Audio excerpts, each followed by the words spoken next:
Somewhere in the ground, near the western shore of the Black Sea, a man has been lying in the dark for more than 6,000 years. He was not tall by our standards, but in his own time he was a giant. He died in his 40s, which back then was old, and when they buried him, they did something no one on earth had ever done before. They covered him in gold, not a ring, not a necklace. Gold on his arms, gold across his chest. A heavy sceptre sheathed in gold laid beside his hand, the kind of object you hold not to work with, but to be seen holding. Nearly 1,000 pieces of it, all told. Almost 1.5 kilograms of worked gold, glinting around a single body in a single hole in the ground. And here is the part that should stop you. A few steps away, in that same burial ground, there were other graves, and some of them held nothing at all, no gold, no copper. A body, some clay, the plain dirt of an ordinary life and an ordinary death. People who had lived in the same world, breathed the same air, walked the same shore, buried with almost nothing, while this one man was buried like a god. That grave is real. Archaeologists call it Grave 43. It was found in 1972 in what is now Bulgaria, when a machine operator digging a trench turned over the soil and caught the first flash of metal that had not seen daylight since around 4500 BCE. It is, as far as we know, the oldest hard evidence anywhere on Earth of something we now take completely for granted. The evidence that by then some people had already become worth more than others. Think about what that actually means. Not that one man was stronger, or wiser, or more loved, but that a whole community looked at him and agreed, silently, in the way they lay his body down, that he counted for more, that his life was heavier than theirs, heavy enough to be marked in the one substance that never fades, never rusts, never rots, gold, so that everyone who came after would understand the ranking, even in the dark. We live so deep inside this idea that we barely notice it anymore. Money, debt, class, the whole invisible machinery of who owes what and who is worth what.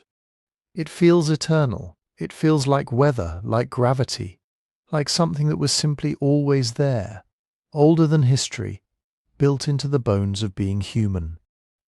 But it wasn't.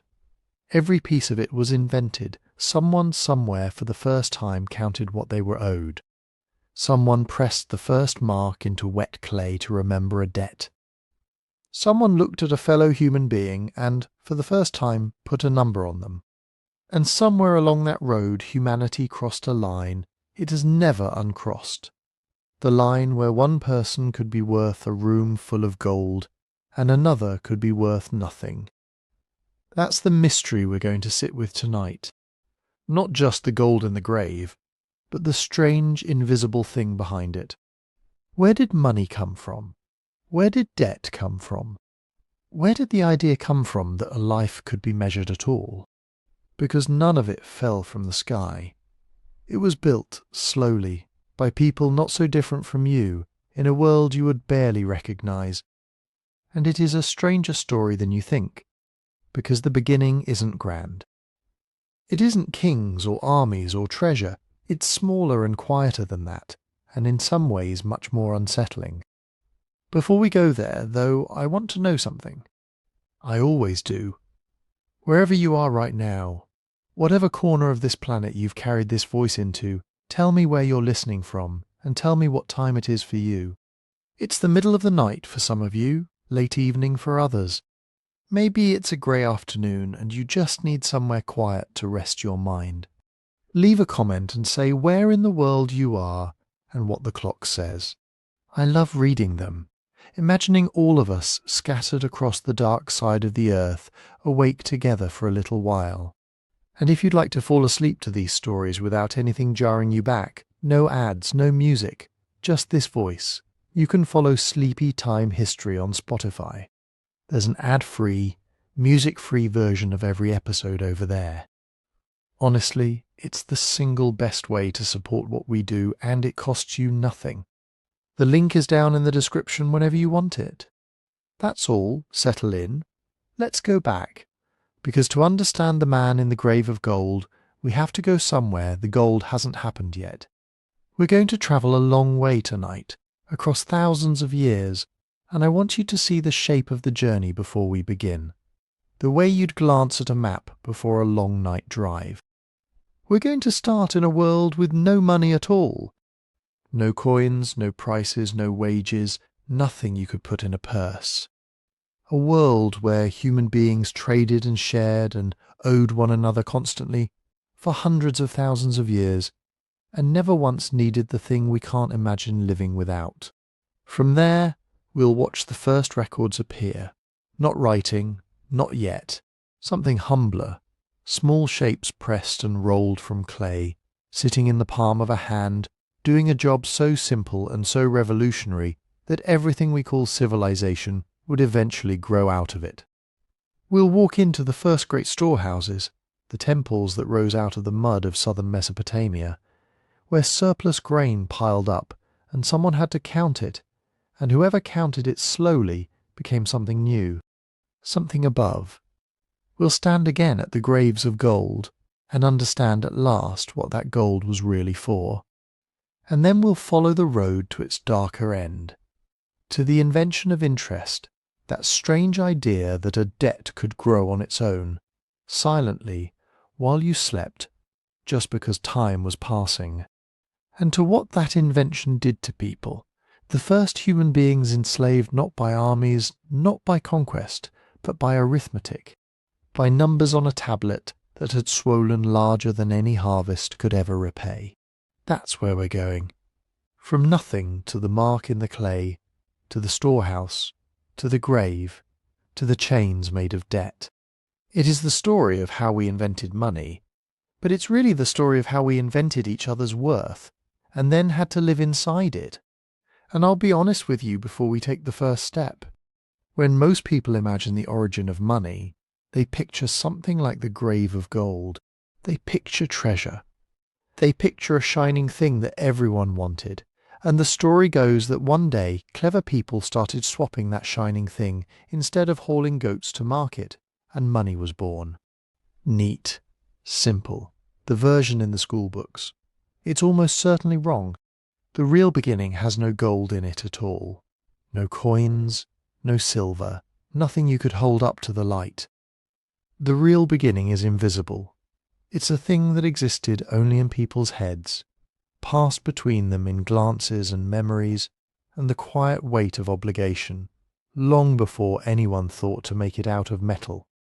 Because the answer to all of this, the grave, the gold, the debt slaves, the whole vast machine, doesn't begin with treasure. It begins with a debt no one could see. Think about how long that before actually was. Not centuries, not thousands of years, hundreds of thousands of years. For most of the time there have been people at all. People with our hands, our brains, our restless curiosity. There was no such thing as money. No coins, no prices, no wages. Nobody had ever handed over a small round object and received exactly the right amount of bread in return. Nobody had ever fallen behind on a payment. There was no word for it because there was no idea of it. Imagine standing at the edge of that stretch of time and trying to see the far end. You can't. It goes back further than farming, further than pottery, further than the first painted walls in the deep dark of a cave. And across all of it, every single day human beings were trading, sharing, helping, owing and expecting. There was an entire economy. It just had no money in it at all. That's the part that's hard to hold in your mind. We're so used to the idea that money is how humans cooperate that a world without it sounds like a world without cooperation. But it was the opposite. People were bound together more tightly than most of us are today. They shared food. They raised each other's children. They carried the sick.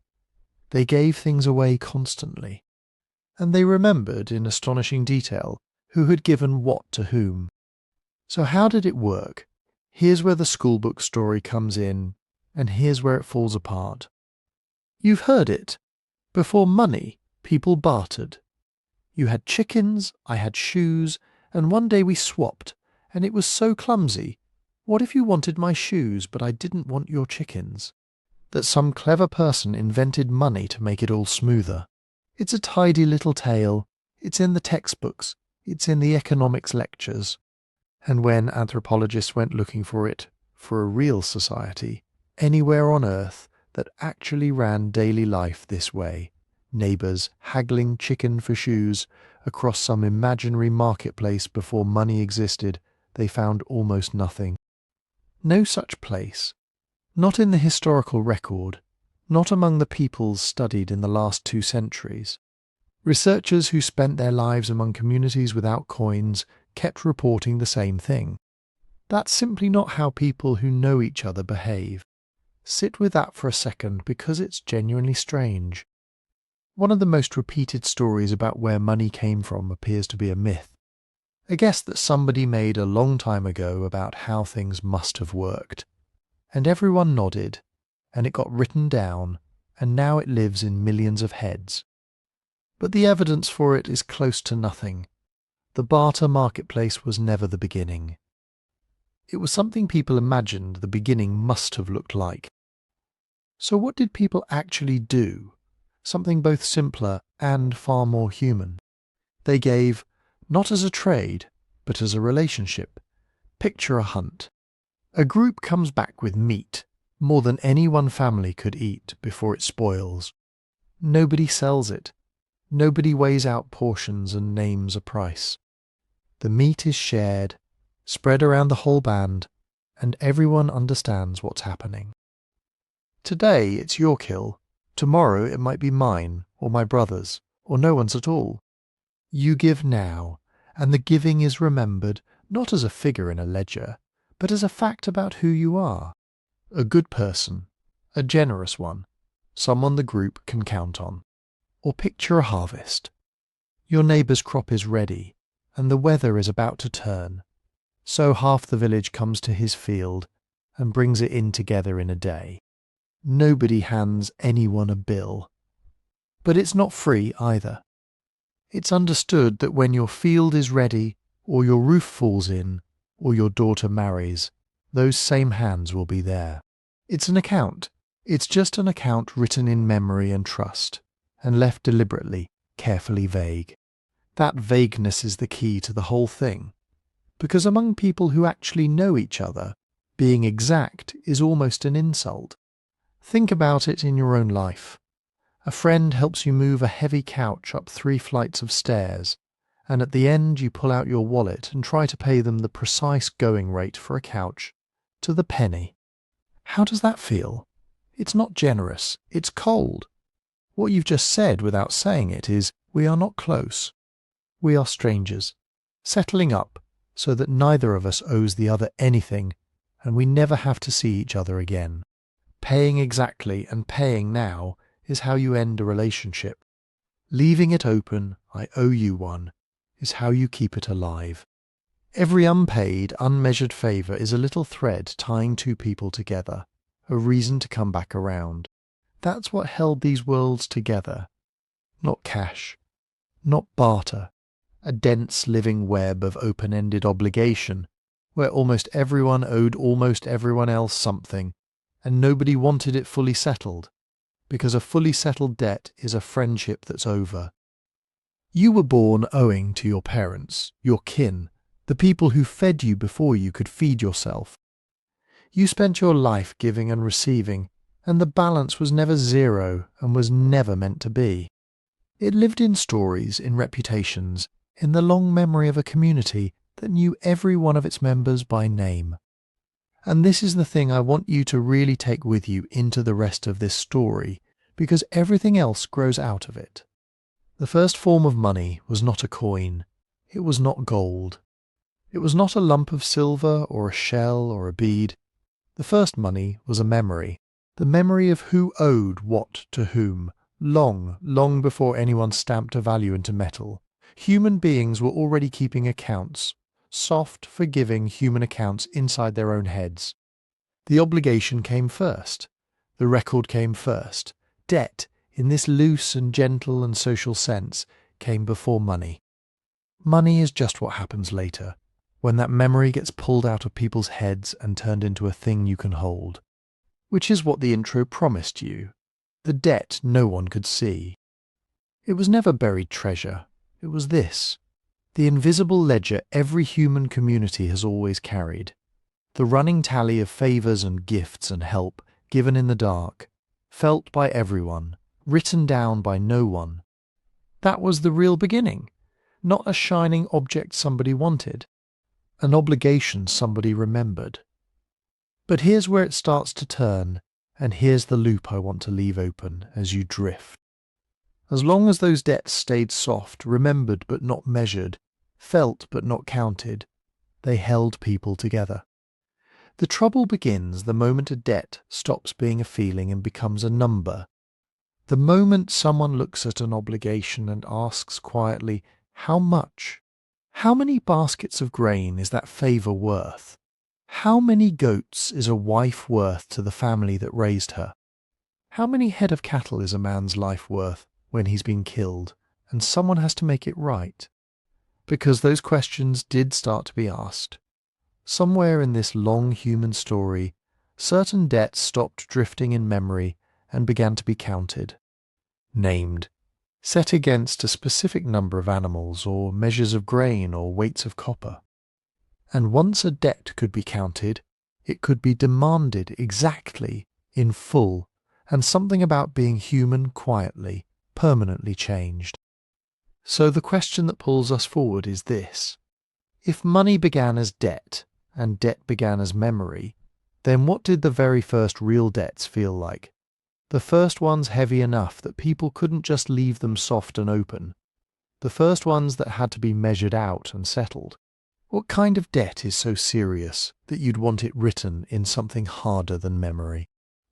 The answer takes us to birth and marriage and blood, to the first time a human being was set equal to a herd of animals, and to a dangerous, world-changing idea creeping in at the edges, the idea that a person could be counted. And here is where the story turns sharp, because there is a difference between a debt you feel and a debt you can name, and the first debts heavy enough to be named didn't come from trade at all. They came from the deepest facts of being alive, from being born, from marrying, from bleeding, from dying. These were the obligations no one could quite leave soft, because they touched the things a community could not afford to get wrong. Think about being born. You come into the world already owing something. Not money, you had no concept of money, and neither did the people who made you. But you owed your parents your very existence. You owed the ones who fed you when you could do nothing but cry. In many early societies this wasn't a warm sentiment. It was a real obligation, one that would be repaid later, in care, in labour, in grandchildren, in the burial rites you would one day perform for the very people who had once carried you. A life given had to be answered by a life lived in return. You were, from your first breath, part of an account that stretched behind you and ahead of you, into the ancestors and into the unborn. And then there was marriage. This is where it starts to get concrete, and a little strange to modern ears. In a great many early communities, when a woman married, she left her own family and went to live with her husband's. And when she left, her family lost something enormous. They lost her hands in the fields. They lost her knowledge, her care for the old and the young. And most of all, they lost her children, the children she would now bear for a different household, children who would carry a different name, tend different fields, honour different ancestors. A whole future walked out the door with her. So the groom's family gave something back. Anthropologists call it bride wealth or bride price, and it appears across the world again and again in societies that never met each other. The husband's people would hand over cattle or grain or lengths of cloth or worked metal, a transfer from one family to the other. And here is the thing to sit with. A marriage, for all its love and celebration, was also partly a settling of accounts. Two families balancing a ledger of loss, so many cattle for a daughter, so many measures of grain for the children she would carry. The bond between two people rested, quietly, on a bond between two groups, and that bond had a size. Now hold that image, because it gets darker. Consider what happens when someone is killed. When a member of one family took the life of a member of another, the debt created was the heaviest one a community could imagine. The oldest answer to it was blunt and terrible. A life for a life. The dead person's kin were owed a death in return, and they would collect it. And then the first family was owed a death, and on it went. This is the blood feud, and it could burn through generations, hollowing out whole communities, one act of vengeance answering the last, with no one able to say where it should stop. So people found a way to stop it. Instead of blood, they took payment. If your kin killed my kin, you did not have to die, you could pay. So many head of cattle, so much copper or silver by weight, a debt of blood, converted into a debt of goods, handed over so that the feud could be laid to rest. The peoples of early northern Europe had a word for this that survived into written law thousands of years later. They called it wergild, and if you break that word open, it means almost exactly man price. The price of a man, a human life, given a number, so that blood would not have to keep answering blood. Stop on that word for a moment in the dark. Man price. To pay a wergild, someone, somewhere, had to decide how many cows a person was worth. A grown man of standing might be worth more than a child, a chieftain more than a servant, and every one of those judgments had to be made out loud and agreed upon, or the killing would start again. It was in its way a merciful invention. It stopped the feuds. It saved lives, and yet look at what it required. It required people to sit down and set a human being equal to a herd of animals. And that is the dangerous new idea, hiding inside all of these old and human customs. Not the gift, not the grief, the measurement, the quiet, world-changing act of taking a life, a wound, a marriage, a person, and setting it equal to a number, to a count of cattle, to a weight of grain, to so many pieces of copper. There is a third custom woven through all of this, gentler on its surface, but built from the same thread, the gift. In these worlds, a gift was never really free. To give was to create a bond, and to receive was to owe.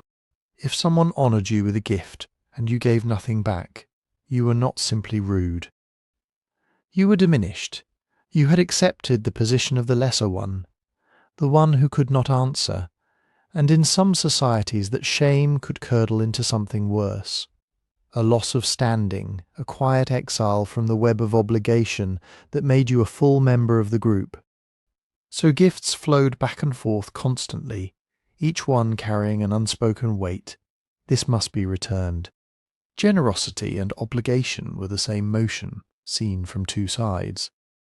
Take a step back and look at all of them together. The child who owes its life, the family paid for a daughter, the killer who pays for a death, the guest who must return a gift. What do they share? Every one of them takes something that feels sacred or infinite, or simply human, and makes it comparable. Makes it something you can weigh against cattle.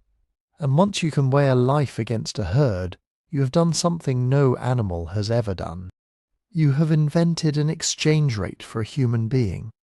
Think about what that unlocks once the idea is loose in the world. If a life can be priced, then some lives can be priced higher than others. If a person can be set equal to 20 cattle, then a person can be worth 20 cattle, can be owed, can be transferred, can be paid. The same quiet arithmetic that stopped a feud is the seed from which rank grows and class. And eventually the darkest thing of all, the notion that a person could be property, that a human being could be counted the way you count sheep. It doesn't happen yet, but it is already there, folded up small inside the word man price.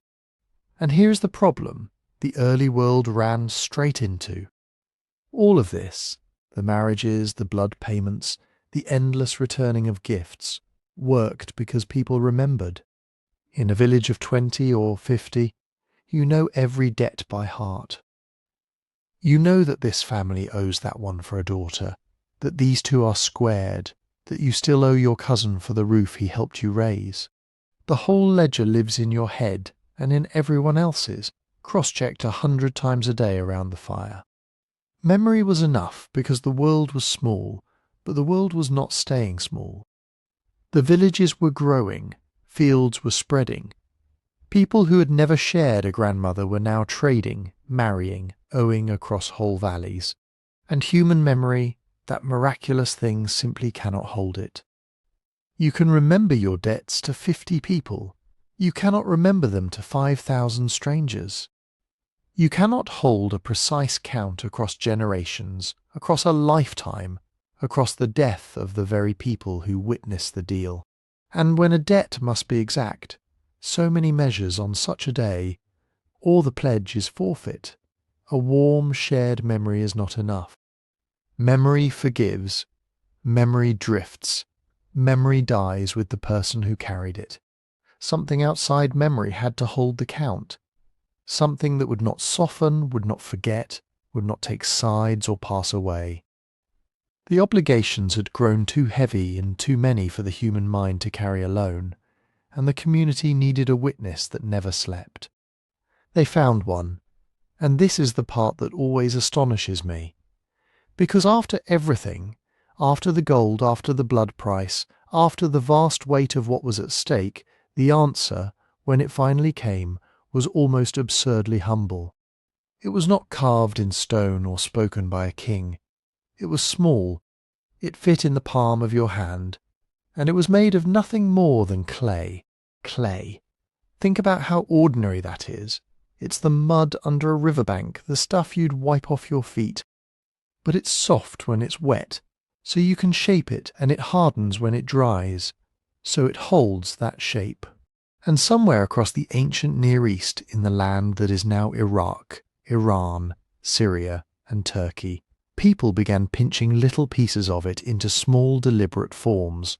Cones, spheres, flat discs, tiny cylinders, little egg-shaped ovoids, no bigger than a bean.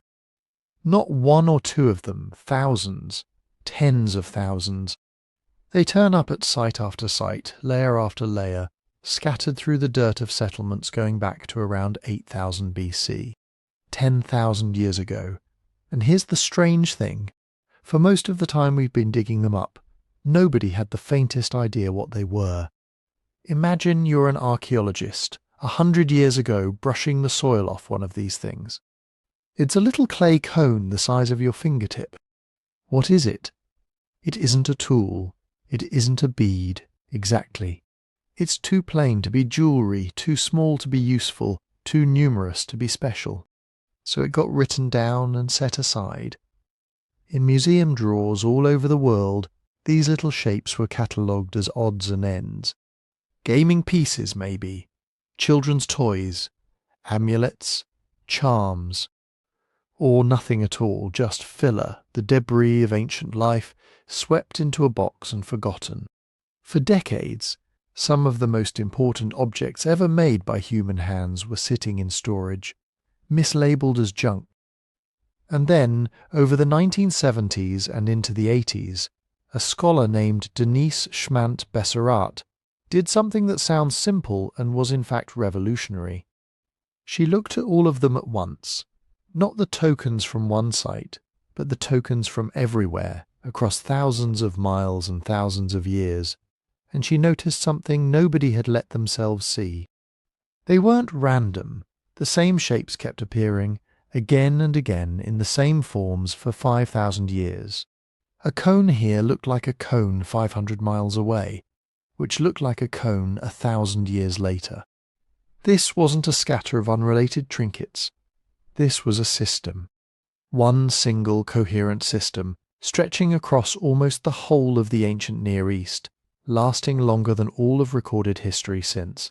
And its purpose, she realized, was to count. There's a particular thrill in a moment like that, and I want you to feel it.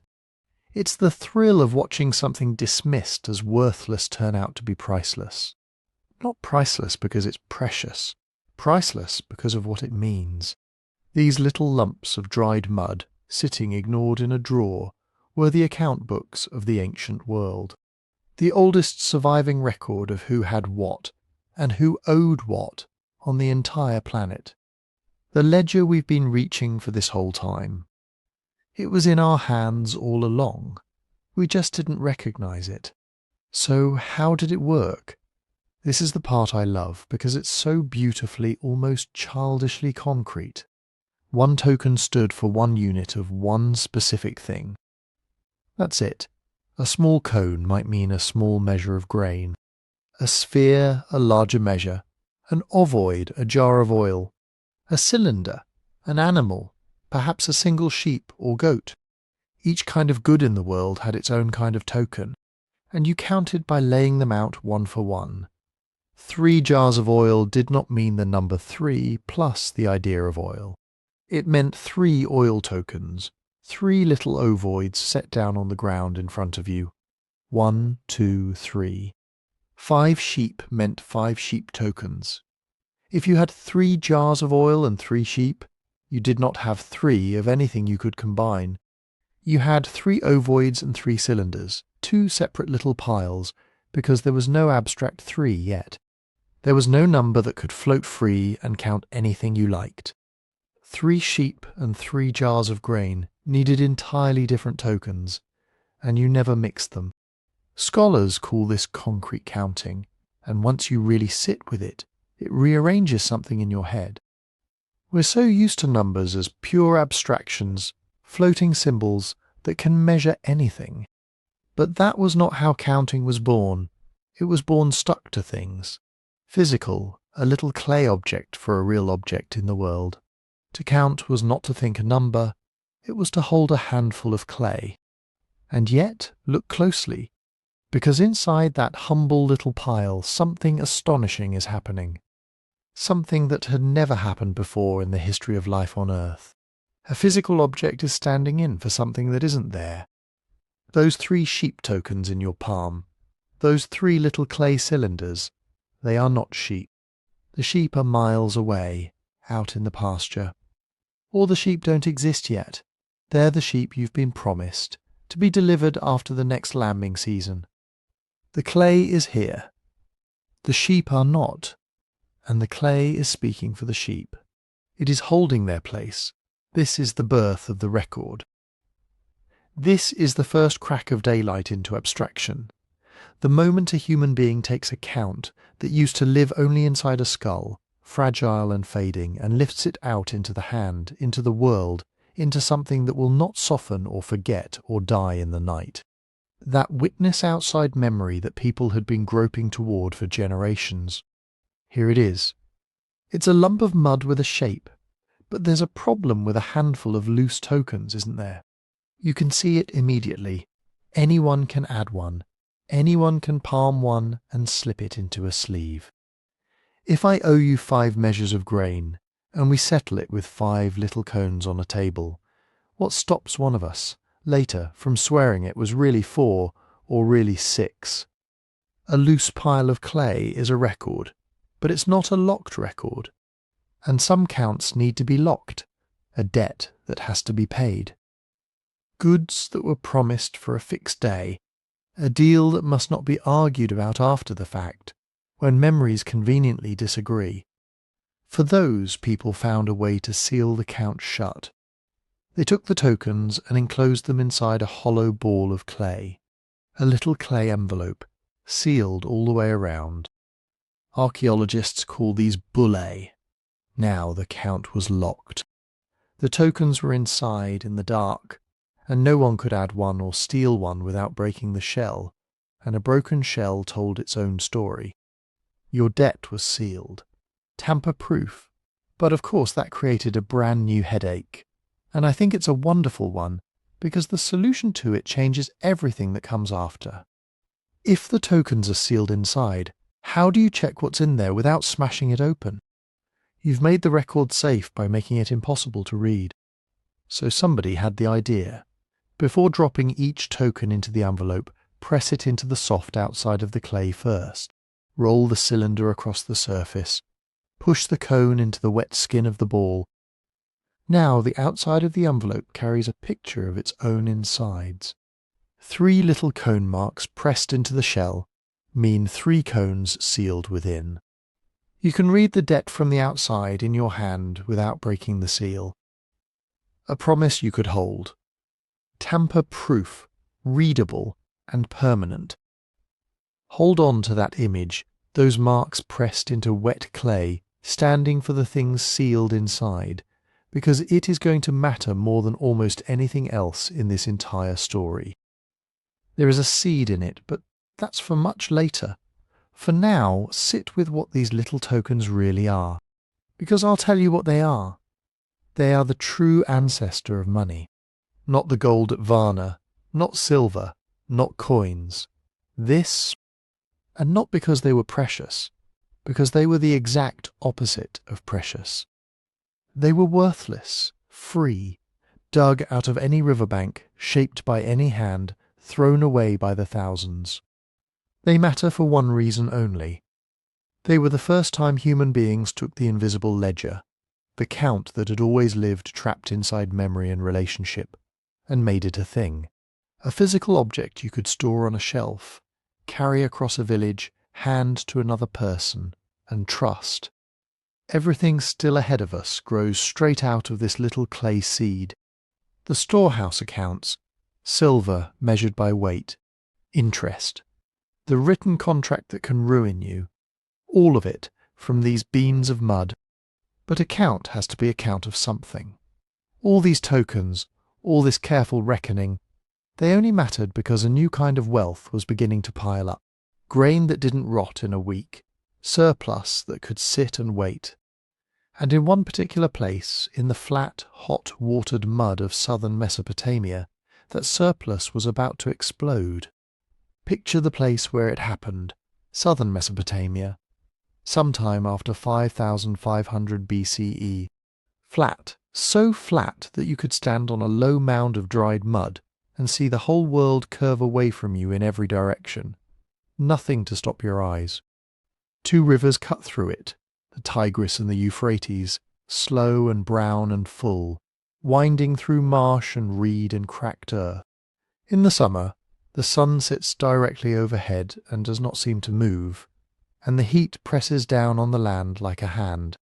In the spring, the rivers rise and spill, and the flat ground turns for a while into something closer to a shallow sea. Now look for the things you'd expect a civilization to be built from. Stone. There's almost none. Metal ore, none at all. Good timber for houses or tools, barely any. What this land has in abundance is mud, water, reed and sky. That's it. That's the whole toolkit. And somehow, out of exactly that, nothing but river clay and marsh reeds and reflected sunlight, people were about to build the foundations of everything we now call civilization. They built with what they had, reeds bundled and lashed together for roofs and boats and fences, mud dug straight from the riverbank, shaped into bricks, dried hard in the sun that never seemed to let up. Whole villages of mud brick houses, packed close together, walls the colour of the ground itself, so that from a distance, a village and a hill looked almost the same. This is the Ubaid world named, centuries later, for a low mound in Iraq where archaeologists first dug it up, roughly 5500 to 4500 BCE. 1,000 years. And for most of human history up to this point, a landscape this hot, this flat, this short on rainfall would have supported almost no one. Dry land like this, left alone, grows dust, but the rivers were full. And people figured out something that would change everything. If the rain won't come to the field, you can dig a channel and bring the river to the field instead. Think about how strange that idea would have felt the first time. Cutting a line into the earth, aiming water where you wanted it to go, telling a river where to walk. It sounds almost disrespectful, a small act of defiance against the shape of the land itself. But it worked. Little canals, feeder ditches, small basins to hold the flood a few days longer. Simple engineering built and rebuilt with nothing but digging sticks and baskets and cooperation. And once the water reached the fields on command, instead of by chance, the barley planted in that mud didn't just grow. It grew far beyond what any single family could possibly eat. That's the hinge. That's the moment everything before this story was building toward. Because a fresh kill rots in days, ripe fruit rots in a week. But grain, dried barley, threshed and winnowed and kept out of the damp, grain can sit in a jar for a year, 2 years. It can be counted out in exact measures. It can be carried on someone's back to another village.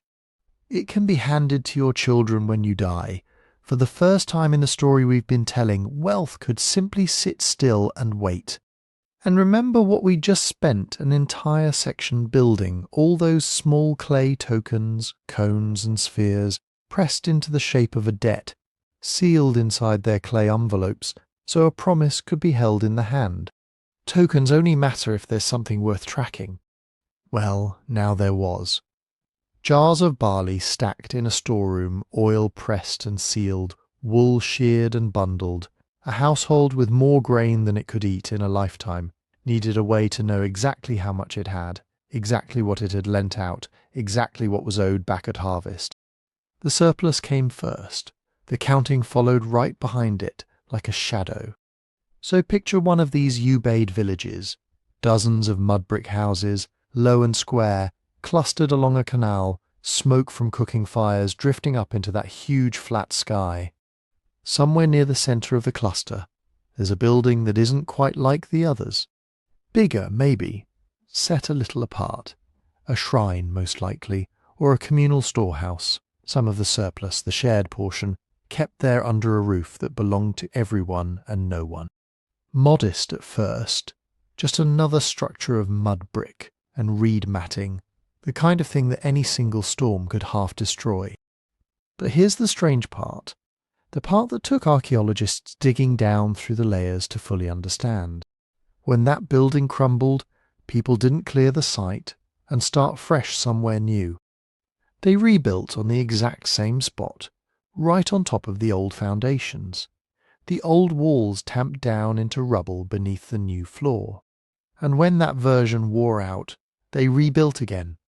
On the same footprint, a little larger this time, a little more carefully made. Over generations, dozens of generations, centuries folding one into the next, the rubble of every earlier version piled up beneath the current one, lifting it higher and higher above the surrounding houses. A building that started as one modest room slowly became a mound, a platform, a place set physically above the rest of the village, simply because so many people, across so much time, had agreed that this exact spot mattered, and had gone on choosing to return to it. That rising mound is the seed. Not yet the temple as an institution, that's a story for its own time, but the first shape of it, the first fixed point. Now, if you'd walked through a Ubaid village in its early centuries, you probably wouldn't have seen much to set anyone apart. The houses cluster at similar sizes. The graves, where we find them, don't show one person buried in splendour while their neighbour gets nothing. No palaces, no obvious rulers. It looks, for a long stretch, like something close to a level society. People who irrigate together, store surplus together, worship together, and share in it together. It's tempting to imagine it stayed that way. It didn't. By the later centuries of the Ubaid, archaeologists start noticing something new creeping into the layout of these villages. A few houses, usually near that central shrine, that rising mound, begin growing larger than the houses around them. Not dramatically, not palace-sized, just noticeably bigger, more elaborate, as if whoever lived there had access to a little more than their neighbours. And zoom out to the level of the whole landscape, and you see the same tilt at a larger scale. Some settlements growing into substantial towns, while others nearby stay small, modest, satellite-like. A two-tier pattern just barely visible, emerging out of what had been close to flat ground. Nothing dramatic yet. No graves piled with gold, not for another 1,000 years and more. Just a faint lean, a whisper of difference where there had only been sameness. But think about what made that lean possible in the first place. For all those hundreds of thousands of years before this, nobody could out-accumulate anyone else for long, because nothing kept. Meat spoiled. Advantage evaporated. Now, for the first time, advantage could be stored in a jar and sealed with a lid. And anything that can be stored can also be hoarded. Anything that can be hoarded can be controlled by whoever holds the key to the room it sits in. Anything that can be controlled can be passed down to a favoured child instead of shared with the whole village.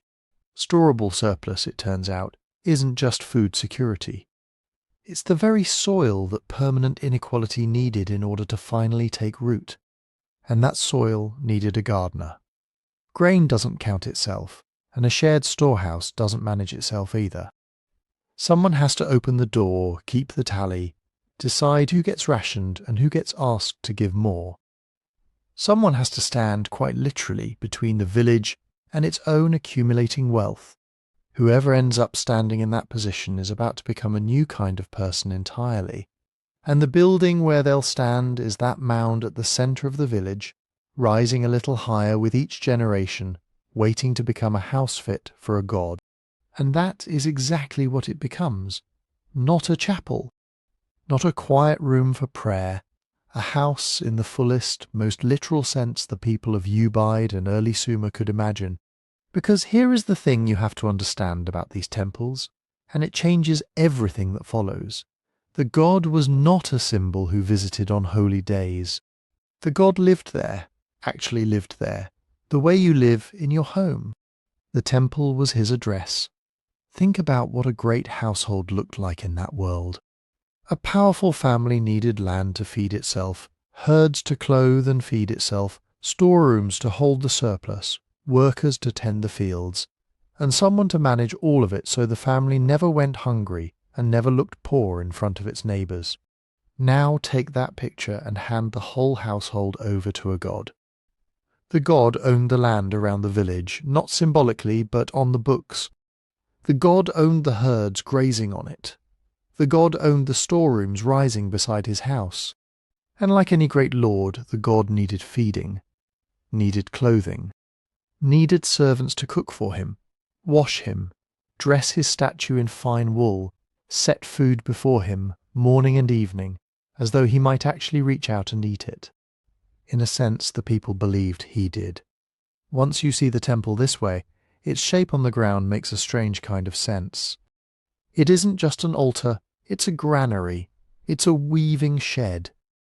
It's a brewery, a dairy, a workshop where potters shape jars and metalworkers coax copper into blades. It is, in other words, an economy, wearing the face of a shrine. And that economy ran on something you've already watched take shape, surplus, flowing toward a centre. A farmer brings a portion of his barley. A herder brings wool sheared that season, or a young animal from the flock. A fisherman brings his catch from the marsh. A weaver brings finished cloth instead of raw fleece, because her labour itself was a kind of offering. All of it arrives for the god, carried up to the mound, handed over at the temple's threshold, recorded, stored. And here is the quiet twist worth sitting with for a moment. An offering and a due look almost identical from the outside. You call it a gift to the god, but it behaves in practice exactly like rent, exactly like a tax, exactly like a deposit into an account you never chose to open and can never really close. Because the temple didn't just take, it gave back. This is the part that made the whole arrangement bearable, even good for centuries. The barley that came in as offerings went back out as rations, measured allotments of grain and oil paid to the people who worked the god's fields, wove in the god's workshops, brewed the god's beer, fired the god's pottery. Widows, the story goes, could draw support from the temple stores. Orphans, the elderly, the ones with no household of their own to feed them. The god's house, at least in principle, was supposed to feed them too. Picture it, a great slow tide pulling grain and wool and oil in toward one building, and then pushing it back out again in smaller, measured, deliberate portions to hundreds of hands. It wasn't charity. Nobody was simply being kind. And it wasn't a market either. Nobody was haggling over the price of barley at the temple gate. It was something else, something in between that doesn't map neatly onto anything we have a clean word for today. A redistribution engine running on piety instead of profit in the service of a household that never slept and never stopped needing to be fed. Think about what that meant for an ordinary family. You didn't need to own a flock of your own, or a workshop of your own to eat. You needed a place in the God's household, a task assigned to you, a name on the ration list. Your security no longer came only from your own field and your own herd. It came from your standing with the storehouse. That is a profound shift, even if nobody at the time would have described it in those words. Wealth was no longer just something you grew or raised yourself. It was something you were owed or not, depending on where you stood in a system somebody else kept track of. But an engine like that cannot run on faith alone. It runs on arithmetic. Somebody has to know at any given moment how much barley sits in the storeroom, how much wool has come in this season, how many jars of oil have gone out, to which workshop, how many rations are owed to, how many mouths. And this is where the people you met a few sections ago step back into the story, doing exactly what they were built to do. The clay tokens, the sealed envelopes, the tallies pressed and counted, all of it finds its first true home here, inside the walls of the God's house, because nowhere else in this world yet needed to keep the count at this scale. So a new kind of person appears alongside the God. Not a farmer, not a herder, a keeper of the count. A small circle of people whose entire task, day after day, is to know what came in and what must go out, and to hold that knowledge where ordinary villagers could not. And notice what that quietly hands them. To know the tally is to speak for the God's accounts. To keep the record is to be believed when you say what is owed, and to whom, and how much remains. That is not a small thing to hold. In a world without money, as you'd recognize it, the person who controls the ledger controls something close to the truth itself, the truth of who has given enough, who still owes, who has been paid what they were promised. Question the record keeper, and you are, in effect, questioning the God. And this is where the arrangement reaches into a place far deeper than grain and wool, because if the God owns the land, and the God owns the herds, and the God owns the very ground the village stands on, then everything the people have was, in a sense, never fully theirs to begin with. It was lent to them, which means they owed for it. Labour owed, offerings owed, a portion of every harvest owed before it was ever truly yours to keep. Piety and debt quietly became the same feeling, wearing two different names. You served the God because you owed the God, and you never stopped owing, because the debt was never the kind that could be paid off and closed. It renewed itself every season, every harvest, every lamb born into the flock. The temple didn't just organize obligation, it made obligation feel sacred. It took something that could easily have felt like a burden and dressed it in reverence, until owing forever didn't feel like a chain at all. It felt like devotion. Hold on to that feeling, because it is going to matter enormously later, when debt stops being owed to a God and starts being owed to a neighbour with a hard face and an exact number in mind. For now, notice only this. A debt that never ends and feels holy is a very different thing from a debt that can be settled and forgotten. And notice too what is happening to the people managing all of this, almost without anyone deciding it should happen. The ones who count the grain, the ones who record the rations, the ones who stand at the temple door and tell you, with total confidence, what you owe and what you're owed. They are not labourers anymore. They are not quite priests in the way you might picture the word either. They are something new, administrators of a god's estate, and through that, administrators of the village's entire material life. Management in a place like this has a way of quietly turning into authority. Not by force. Nobody has drawn a blade or seized a field, simply by standing day after day, generation after generation, in the one position everyone else must pass through to eat, to be clothed, to be counted as provided for. So look closely now at the shape of what's forming on top of that mound. A manager, a keeper of accounts, a person who was once no different from anyone else standing in line for rations, and a role that is beginning ever so slowly to feel less like a job someone does and more like a kind of person someone simply is. That difference between a role you hold and a rank you're born into is one of the strangest hinges in this entire story. And it's exactly where we're headed next, into the moment a manager quietly, invisibly, becomes something closer to a master, and a temporary arrangement hardens into something no one quite remembers choosing.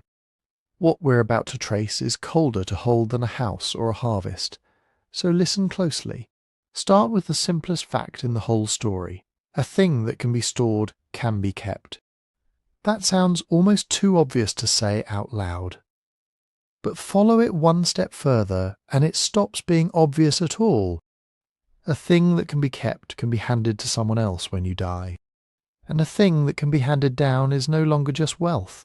It's a head start. Your children don't begin where you began. They begin where you ended up. A little higher, a little safer, a little further from hunger than the family next door. And a head start, repeated generation after generation, quietly compounding the way the interest will meet later compounds, stops being an accident of luck. It becomes a gap. Then it becomes a wall. Then eventually it becomes something people simply call the way things are. That is the machine. Not a conspiracy, not a coup, not one grasping man deciding to rule his neighbours. Just three ordinary ingredients, stacked together for the first time in human history, grain that doesn't spoil, a record of who has how much of it, and one household, the temple, the storehouse, the God's house you already know, sitting at the centre of the counting. Store, record, manage, that's all it takes. Once those three things exist together in one place, advantage stops evaporating the way it always had before. It settles, it waits, and whatever waits long enough starts to look permanent. Now think about the person standing at the centre of that machine, the one you left in the last section, quietly turning from manager into something closer to a master. Nobody handed him a crown. Nobody held an election and voted him above his neighbours. That's what makes this part of the story so unsettling to sit with in the dark. There was no single moment you could point to and say, there, that's when it happened. He counted grain. He mediated a dispute between two farmers over an irrigation channel.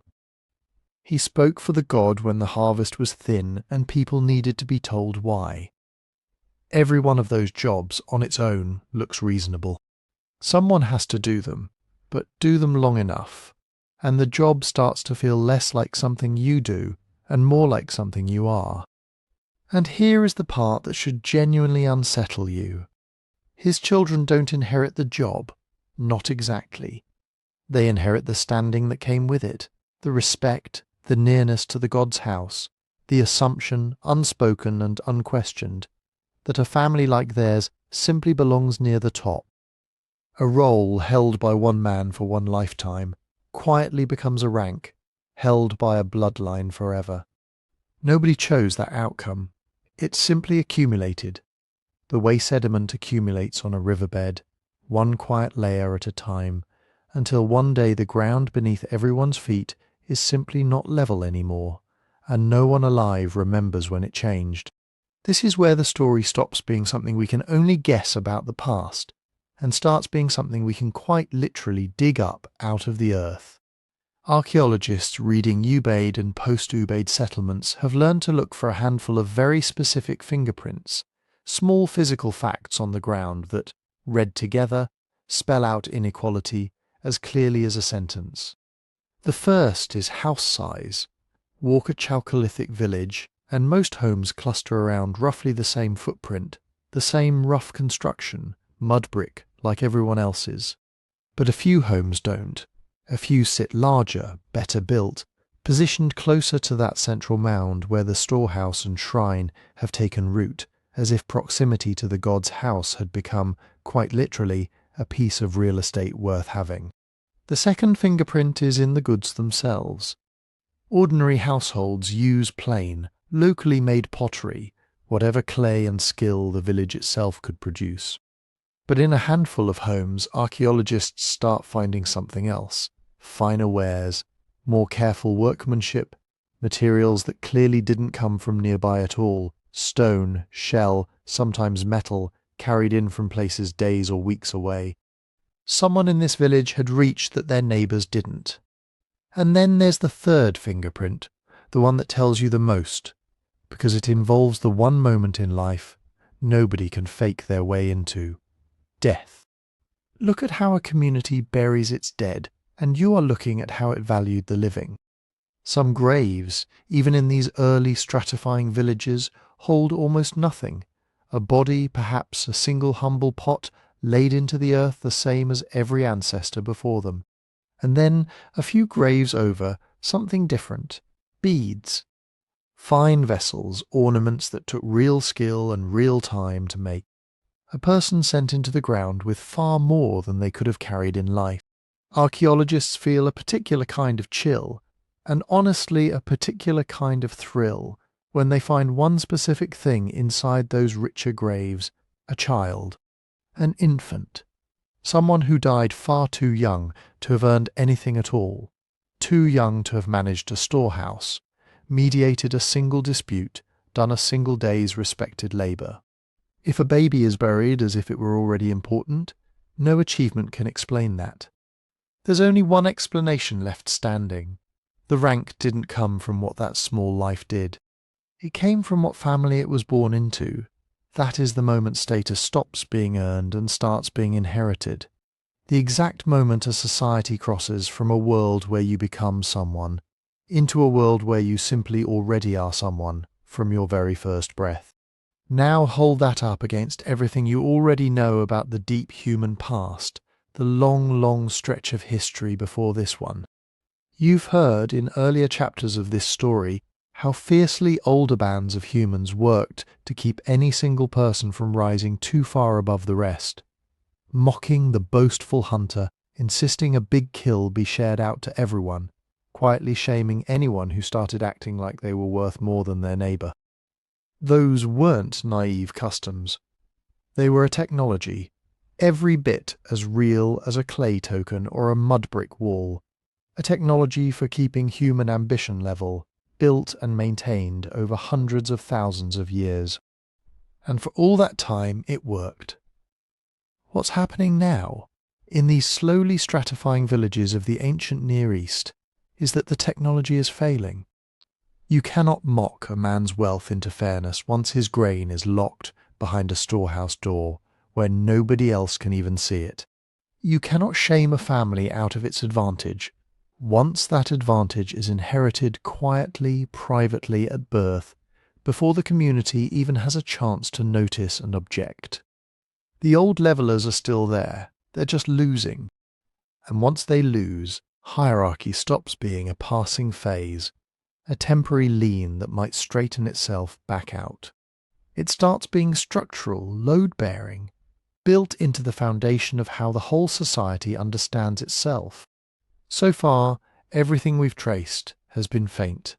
A slightly bigger house, a somewhat finer pot, a grave with a few more beads than the one beside it. Small signals, the kind you'd have to know how to look for. But what happens when that same quiet mechanism is allowed to run uninterrupted for centuries, when inequality stops leaning and simply falls all the way over? What does it look like when a single human being is lowered into the ground carrying, on his body alone, more wealth than every other grave around him combined? For that we have to leave the mud and reed beds of Mesopotamia altogether, and travel west to the shore of a cold, distant sea where a tractor blade is about to strike something that has been waiting in the dark for over 6,000 years. 1972. On the Black Sea coast of Bulgaria, near a town called Varna, a young man is operating an excavator, cutting a trench for electrical cable. Ordinary work. The kind of job that gets done 1,000 times a year and forgotten by lunch. Except his blade catches on something that shouldn't be there. Metal, gleaming, even caked in 6,000 years of soil. He stops the machine, he climbs down, and he has no idea, standing in that trench, that he has just interrupted the longest silence in the history of money. Archaeologists were called in, and what they found over the years that followed was not one grave. It was a cemetery, nearly 300 graves, cut into the earth on the edge of the Black Sea, dating back to somewhere around 4,600 to 4,200 BCE.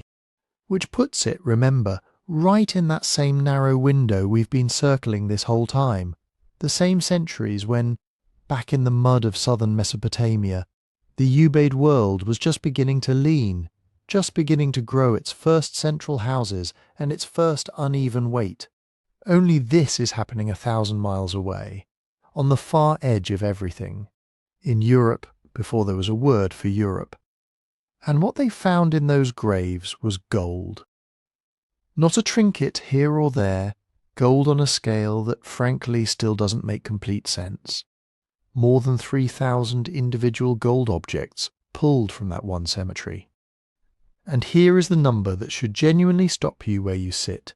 Archaeologists have calculated that the gold from Varna, one graveyard, on one strip of coastline outweighs and outnumbers all the other gold recovered from anywhere else on Earth, from that entire 1,000-year stretch, combined. Not close. Combined. Every other culture on the planet, every other grave, every other hoard, from the whole rest of the world in that whole span of centuries, put it all together, and Varna still has more. This is, as far as we can tell, the oldest worked gold ever found by human hands. And it wasn't scattered thin across a continent. It was concentrated almost violently in this one small patch of ground. Try to sit with that for a second. Somewhere, a handful of people had only just learned how to coax this soft yellow metal out of rock and into shape. It was brand new, a novelty. And already in that same generation, someone had decided to bury enormous quantities of it in the ground, forever, with the dead. Now let's go back to the man we met right at the start of this story. Grave 43. He was tall for his time, and he'd lived long enough to see his 40s, which, in that world, made him something close to an elder, a survivor, a man who had outlasted most of the people he'd grown up with. He was laid out on his back, arms at his sides, in a pit dug like any other. Except nothing else about it was like any other. Around him and on him, archaeologists eventually counted roughly 990 separate gold objects. Nearly 1.5 kilograms of gold wrapped around a single body. Rings of solid gold were stacked in rows up both of his forearms, so many that his arms must have looked less like arms and more like something sculpted. Gold appliques, tiny stamped ornaments, had been sewn onto clothing that rotted away centuries ago, leaving the gold behind like the ghost of a garment, floating in the shape of fabric that no longer existed. Beside him lay a stone axe, a mace, tools of authority, not labour, the kind of object a man carries to show he could strike, not because he ever needs to dig or build with it. And with it, a sceptre, its shaft sheathed entirely in gold. And then, laid with obvious deliberate care, a gold sheath that had once covered his genitals. Think about what that staging is actually saying. This isn't a grave dressed up to say he was rich.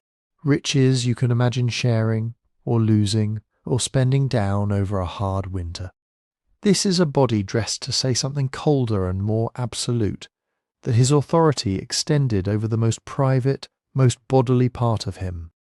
That rank wasn't something he wore to the market and took off at home. It went all the way down, every inch of this man in death, had been converted into a statement about power, arms, chest, waist, down to the very last inch of him. That is not wealth. That is rank made into flesh, or what flesh becomes once it's gone still. But Varna has one more thing to show you, and it might be the strangest of all. Some of the richest graves in that cemetery, piled with as much gold as grave 43, sometimes more, contain no body at all. No bones, no burial, just a grave-shaped absence in the earth, dug and finished with exactly the same care as the graves beside it. In several of these empty graves, archaeologists found something almost unbearably eerie, a life-sized mask modelled in clay, laid where a head would have rested, if there had been a head, and pressed into that blank clay face, in gold, the shape of eyes, the shape of a mouth, even the teeth marked out, tooth by tooth, in gold leaf. Around this face that belonged to no one, gold ornaments were arranged exactly as they would have been arranged on a living chest, on living arms, on a living waist. A whole staging of rank built around a person who was never there to begin with. Sit with that for a moment, quietly in the dark. A grave can honour a person, but these graves weren't honouring a person. They were honouring a rank, a status so real, so solid in the minds of the people who dug that trench that it didn't need a body to attach itself to. It could stand on its own. It could be buried, empty, and still mean everything it was supposed to mean. Rank, by this point, had stopped being something a person had. It had become a thing in itself, bigger than any one man, bigger even than death. Now, why does this matter so much? Why has Varna kept archaeologists awake at night for 50 years? Because before Varna was uncovered, the working assumption was tidy. Real inequality, the deep hereditary, generational kind, where some people are simply born above others, was supposed to be a late arrival, something that showed up with the first cities, with the first kings of Sumer, with the pyramids, with palaces, with armies, civilization first class later. That was the story. Varna burned that story down, because this cemetery on the cold edge of Europe predates Sumer's first kings by well over 1,000 years. It predates the pyramids by more than 2,000. It predates writing itself.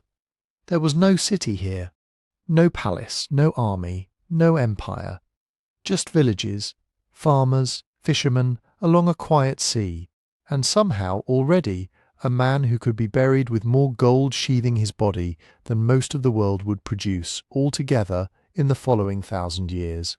Extreme, absolute, almost theatrical inequality had arrived before civilization did. Not as its product, as something that came first and maybe helped build it, which leaves you with the truly uncomfortable question. What was all that gold actually for? Because gold in that grave wasn't doing anything useful. You cannot eat it. You cannot plough a field with it, or fight off a wolf with it, or keep warm under it on a cold night by the Black Sea. It doesn't feed a single mouth, it doesn't rot, but it also doesn't nourish. As far as we can tell, in that grave, gold had exactly one function, and only one, to say, louder than anything else on earth could say it, I am above you. That is a strange thing for a species to invent. Value, with no practical use at all, existing purely to rank one human being against another.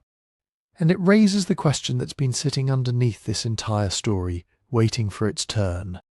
Of every substance on this earth, every stone, every shell, every metal buried in the ground, why this one?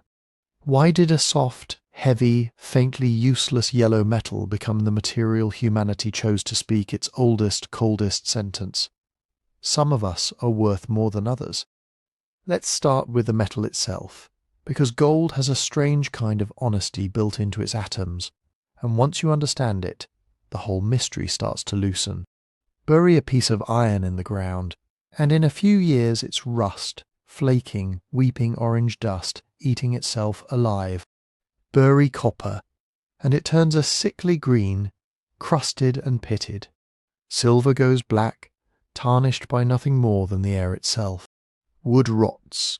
Cloth disintegrates into threads and then into nothing. Flesh, of course, you already know what happens to flesh. 6,000 years is not a long time to the earth, but it is an eternity to almost everything we make and everything we are. Almost everything returns to dust. Gold does not play by that rule. Gold doesn't rust. It doesn't tarnish. It doesn't corrode, doesn't react, doesn't degrade. Bury it for 6,000 years in wet, cold, acidic soil. And when it finally comes back into the light, it looks the same as the day someone hammered it into shape. That is not poetry. That is chemistry. Gold is remarkably unreactive, almost inert, refusing to bond with the oxygen and moisture that destroy nearly everything else. And that is quite literally why the gold at Varna still gleamed. When that excavator blade cut into the earth in 1972, it didn't find a rumour of gold, a stain where gold used to be, a green shadow like it would have found with copper. It found gold, bright, untouched, as if the man in grave 43 had been buried the week before, not 66 centuries earlier. Now imagine you are a person in that world, 4,500 years before anyone writes a word down, and you watch nearly everything around you age and fail and disappear. Your own body will do it. Your parents' bodies already have. The wooden handle of your tool splits. The woven cloth on your back thins and tears.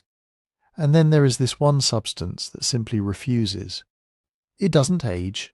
It doesn't die. However long you leave it in the dark, it comes back exactly as it went in. To people who watch decay everywhere else, a thing that never decayed would have looked less like a metal and more like a small piece of eternity you could hold in your hand. It's not hard to see how something like that became the natural emblem of the imperishable, the divine, the eternal, the one earthly material that behaved the way people hoped the gods behaved. And it isn't only that gold survives, it's what it does while it survives. Gold is the colour of the sun, not just yellow, but a warm, saturated, glowing yellow, and it doesn't just sit there being that colour. It catches light and throws it back, alive, moving, almost breathing.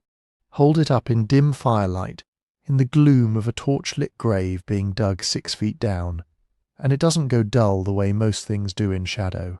It glows, for people with no candles as we'd know them, no glass, no electric light, for people whose nights were mostly darkness, an object that seemed to hold a piece of daylight inside it, that shone back at you even in the gloom, would have felt like something close to magic. Not decoration, not shine for shine's sake. A little captured sun buried with a man in the dark, still burning. But here's the part of the puzzle that actually explains why gold became money, and not just jewellery, and it's a paradox worth sitting with. Gold is almost completely useless. Try to make a tool out of it. Try to make a blade. Gold is soft, soft enough to dent with a fingernail, soft enough that a real edge won't hold, won't cut, won't survive a single season of work. It bends before it breaks. In a world where every object had to earn its place, a tool that ploughed, a blade that killed the animal you'd eat that winter, a pot that held your water, gold did almost none of that. It couldn't feed you, it couldn't defend you, it couldn't be handed to your children as something that would keep working for them. And that uselessness, strange as it sounds, is exactly what made it perfect. A good tool gets admired for what it does. A sharp blade, a sturdy pot, a warm cloak. Their worth is tangled up with their function, and you can't fully separate the object from the job it performs. Gold has no job. It cannot be admired for what it does, because it does nothing. It can only be admired for what it is, and for the simple, blunt fact that you have it, and the people standing around you do not. That's a strange kind of freedom, because gold carried no practical purpose to get in the way. It could carry status cleanly, undiluted, with nothing else competing for your attention. A weapon says I can hurt you, A tool says I can work. Gold, uselessly, beautifully, says only one thing: I have this, and you don't. Then there's the last ingredient, and it's a simple one. Gold is rare, and it is hard to get. Nobody in that era was mining shafts into a mountain. Gold in this world came in tiny flecks and nuggets, panned patiently out of river gravel, gathered grain by grain over seasons, then handed to some of the very first metalworkers anywhere on earth. And the goldsmiths who worked at Varna were among the earliest of them, full stop. Melting it, hammering it thin, shaping it into rings and appliques, and the sheath of a sceptre took real hard-won skill, the kind that took a lifetime to learn and couldn't simply be copied by watching once. So when you wore gold, you weren't only wearing a rare material. You were wearing hours of someone else's labour and years of someone else's skill, and you were wearing the sheer improbable luck of that metal ever being found at all. Rarity plus labour is a kind of value that's very hard to fake. That combination, something almost nobody could get, that almost nobody could work gathered in a place where almost nobody had one at all, is what let 3,000 gold objects sit in 300 graves, and still mean something enormous every single time. If any of this, the deep, strange human prehistory before writing, before cities, before money as we know it, is the kind of story that keeps you good company at night, there's a Sleepy Time history book that goes even further into the secrets of the prehistoric world, and it's up on sleepytimehistory.com with a discount running this week. It's a nice thing to have by the bed. Now, back into the dark with grave 43. Because here is where all of this actually lands. Gold didn't have value because it was useful. We've just spent this whole section proving the opposite. It was almost useless. Gold had value because everyone standing around that grave, everyone in that whole society, agreed that it did. Its worth never lived in the metal at all. It lived in the shared belief of the people looking at it, all of them at the same time, without ever needing to say so out loud. That is the first great shared agreement in this entire story, maybe the first great shared illusion humanity ever built together. And it is the exact template for every single form of money that comes after it, all the way down to a number glowing on a screen in your pocket right now. Money, it turns out, has always been a story that everyone quietly agrees to believe at once. But for all its power, gold was still a crude tool for that job. A lump of belief hammered into a ring worn on a body, to become money in the fuller sense, not just a precious thing everyone wanted, but something you could actually use to measure, compare, and record exactly how much one thing was worth against another. Value needed more than a symbol. And that next step didn't happen in a grave full of gold. It happened back where this story really lives, in the storehouses of Mesopotamia, with two far humbler substances than gold ever was. So let's leave the cold coastline behind. Let the gold at Varna go back to sleep for now, glowing quietly under Bulgarian soil for another few thousand years, waiting for a tractor that hasn't been invented yet. We're moving forward in time, out of the hushed, half-lit world of the Ubaid villages around 4500 BCE, and into something louder, busier, more crowded. Picture centuries sliding past like water. Villages become towns. Towns become cities. By the 3rd millennium BCE, the marshland between the Tigris and Euphrates is home to Uruk, Lagash, Nippur, walled cities of tens of thousands of people with kings, armies, courts, and crucially for us, scribes. Lots and lots of scribes. And it's here, in this fuller, noisier Sumerian world, half a millennium or more after our storehouse first rose out of the mud, that we can finally see the system in sharp focus, because for the first time, people are writing it down. Here's the problem. Gold could never solve. Gold can show you that someone is wealthy. A pile of it in a grave says loudly, without a word, this person mattered. But gold cannot tell you how much a jar of oil is worth compared to a day of a man's labour. It cannot tell you what a plot of barley field is worth against a milking cow. or how many baskets of grain settle a debt owed for a broken axe handle. Gold is a shout. What a functioning economy needs is a ruler, a scale you can lay against anything: grain, labour, land, oil, wool, silver, a person's time, and get back a number that means the same thing every time you use it. That ruler, that shared unit everyone agrees to measure by, is the real invention here. It's a lot less glamorous than gold. Nobody was ever buried with a unit of account clutched in both hands. But it is, in a very real sense, the moment money actually starts to work. Start with the humbler of the two. Barley, plain, ordinary grain, the same stuff that filled the Ubaid storehouses generations earlier, became the money of everyday life in Sumer. Not a metaphor. Actual literal payment. A hired labourer's monthly wage might be reckoned as so many measures of barley doled out from the temple or a great household's granary. Rations for workers, priests and dependents were counted in it. Rents were often paid in it.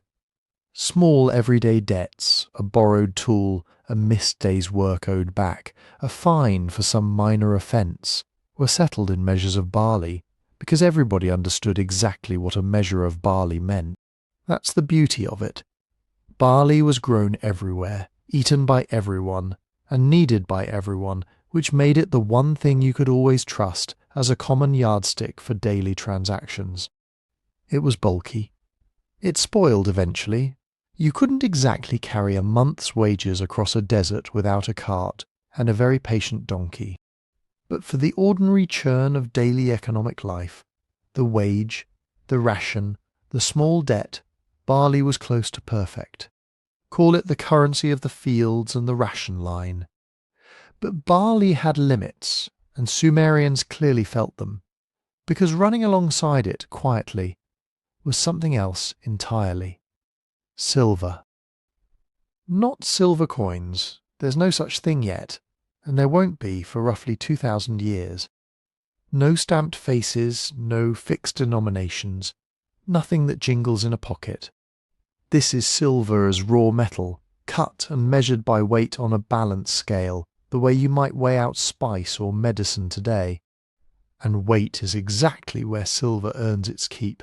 It doesn't rot like grain. It doesn't take a cart to move a fortune in it.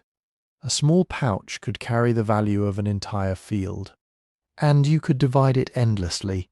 Shave off a sliver for a small purchase, weigh out a heavier lump for a large one. Where barley was heavy, perishable, and best suited to the small daily sums of ordinary life, silver was dense, lasting, and suited to the bigger transactions, a major purchase, a long trading voyage, a debt too large to reasonably pay in sacks of grain, or simply wealth you wanted to hold on to rather than eat. Two currencies running side by side, each doing a job the other one couldn't. And this is where we finally arrive at a word you've probably heard before, maybe without ever quite knowing what it originally meant: the shekel. Almost everyone today hears that word and pictures a coin. That's backwards. Forget the coin entirely. Erase it from your mind. The shekel began life not as a piece of money at all, but as a unit of weight. That's all it was, just like an ounce or a gram or a pound. And its origins, tellingly, run straight back to grain. The shekel seems to have been set originally as roughly the weight of a certain number of barley grains laid on one side of a balance. Grain literally became the standard against which weight itself was measured. Over time, that small practical unit of weight became the standard measure used for silver on the scales, so that when a Sumerian scribe wrote down 1 shekel of silver, what they meant was a very specific, agreed-upon weight of metal, painstakingly balanced out against a stone weight, not a coin you could recognize by its stamp or its shine. A measure, long before it was ever something you could simply hand someone and call it done. So now picture the two systems, barley and silver, running side by side, and somebody has to be the bridge between them. That somebody was the temple. We've already met it as the storehouse, the granary, the household of the god. Now watch it take on one more role, rate setter. Temple administrators and their scribes fixed the exchange rate between the two currencies, so many measures of barley equal to 1 shekel weight of silver. Once, that is, an official rate existed to convert one into the other. And this is the quietly revolutionary part, easy to miss, but it changes everything. Once grain and silver could be converted into each other at a fixed known rate, suddenly anything could be converted into anything. A debt owed in barley, a fine imposed in silver, a rent, a wage, the value of an ox, the price of a field, the worth of a season's labour, all of it could now be translated into one common measure, set down as a single number, compared side by side, recorded and settled. Grain and silver had become, in a sense, two dialects of the same language. And once everything speaks the same language, everything can be weighed against everything else. This, more than the gold at Varna, more than any single glittering object, is the true birth of money in the sense we still live inside today. Because notice what money's very first job actually was here. It wasn't to be spent, it was to measure. To take a basket of grain, a day of sweat under the sun, a strip of muddy field, an ox, even a person's unpaid obligation to another person, and reduce all of it to one comparable, recordable number. At its root, money is a unit of measurement for value and for debt, a ruler for worth. And think, just for a moment, about what it means to hand a society a ruler like that. Something that can measure a debt exactly, down to the shekel, down to the measure of barley, and write that exact number down, is a very powerful tool. And it is also, it turns out, a slightly dangerous one. Because up until now, a debt lived mostly in memory, in relationship, in the soft, forgiving space between two people who knew each other. But once a debt is written down as an exact figure, so many shekels of silver, so many measures of grain owed by one named person to another named person, fixed in the record, something new becomes possible that memory never allowed. A memory can soften with time, a friendship can quietly forgive what's owed. A sack of grain left too long will spoil and vanish. But a number doesn't forgive, and a number doesn't rot. It just sits there in the record, patient, exact, unchanging, unless, that is, someone finds a way to make it do something no sack of grain and no human memory ever could. Make it grow. Someone found a way. And the way they found it may be one of the loveliest, most reasonable ideas anyone has ever had, right before it became one of the most dangerous. Think about everything you've heard so far in this story. Gold that just sits there, gleaming, saying nothing. Silver weighed on a scale, saying only this much. Barley counted out in measures, saying only this many. All of it, up to this point, has been static. A number written on a tablet describing a fixed thing that happened once. You owe me this much barley on this day because you borrowed it.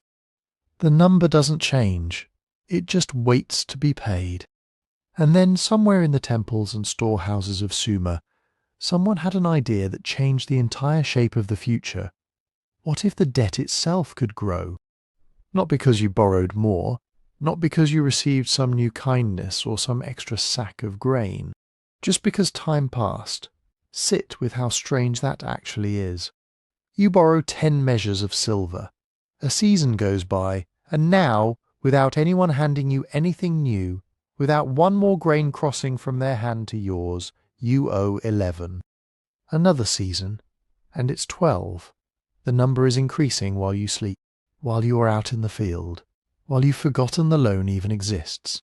Somewhere on a clay tablet in a temple archive, your debt is quietly becoming a bigger debt, all on its own, as if it had a life of its own, which, in a way, is exactly what someone believed it did. Because here's the theory, and it's a genuinely beautiful one. Historians who study the deep economic history of Mesopotamia, most notably Michael Hudson, think interest wasn't invented by some cold accountant sitting down and calculating leverage. It grew out of something warm, something everyone in that world understood in their bones. the logic of the herd. Picture it. You have no flock this year, so you borrow one from a neighbour, say 20 goats, to graze through a season. Goats do what goats do. They breed.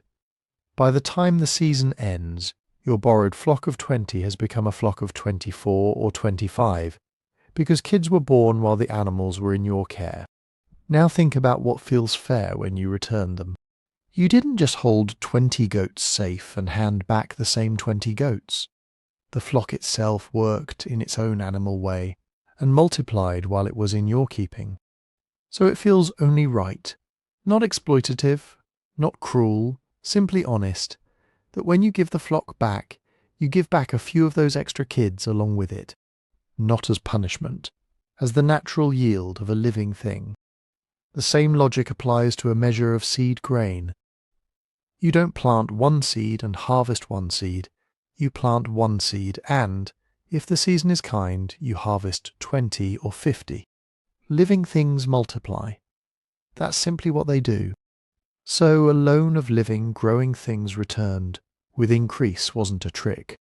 It was just describing what actually happened in the world. And here's the detail that historians love. Because language remembers what people believed even after they've forgotten believing it. In Sumerian, the word for interest was mash, and mash was also the word for a young goat. A kid, the newborn of the herd. The very word people used for interest meant, quite literally, offspring.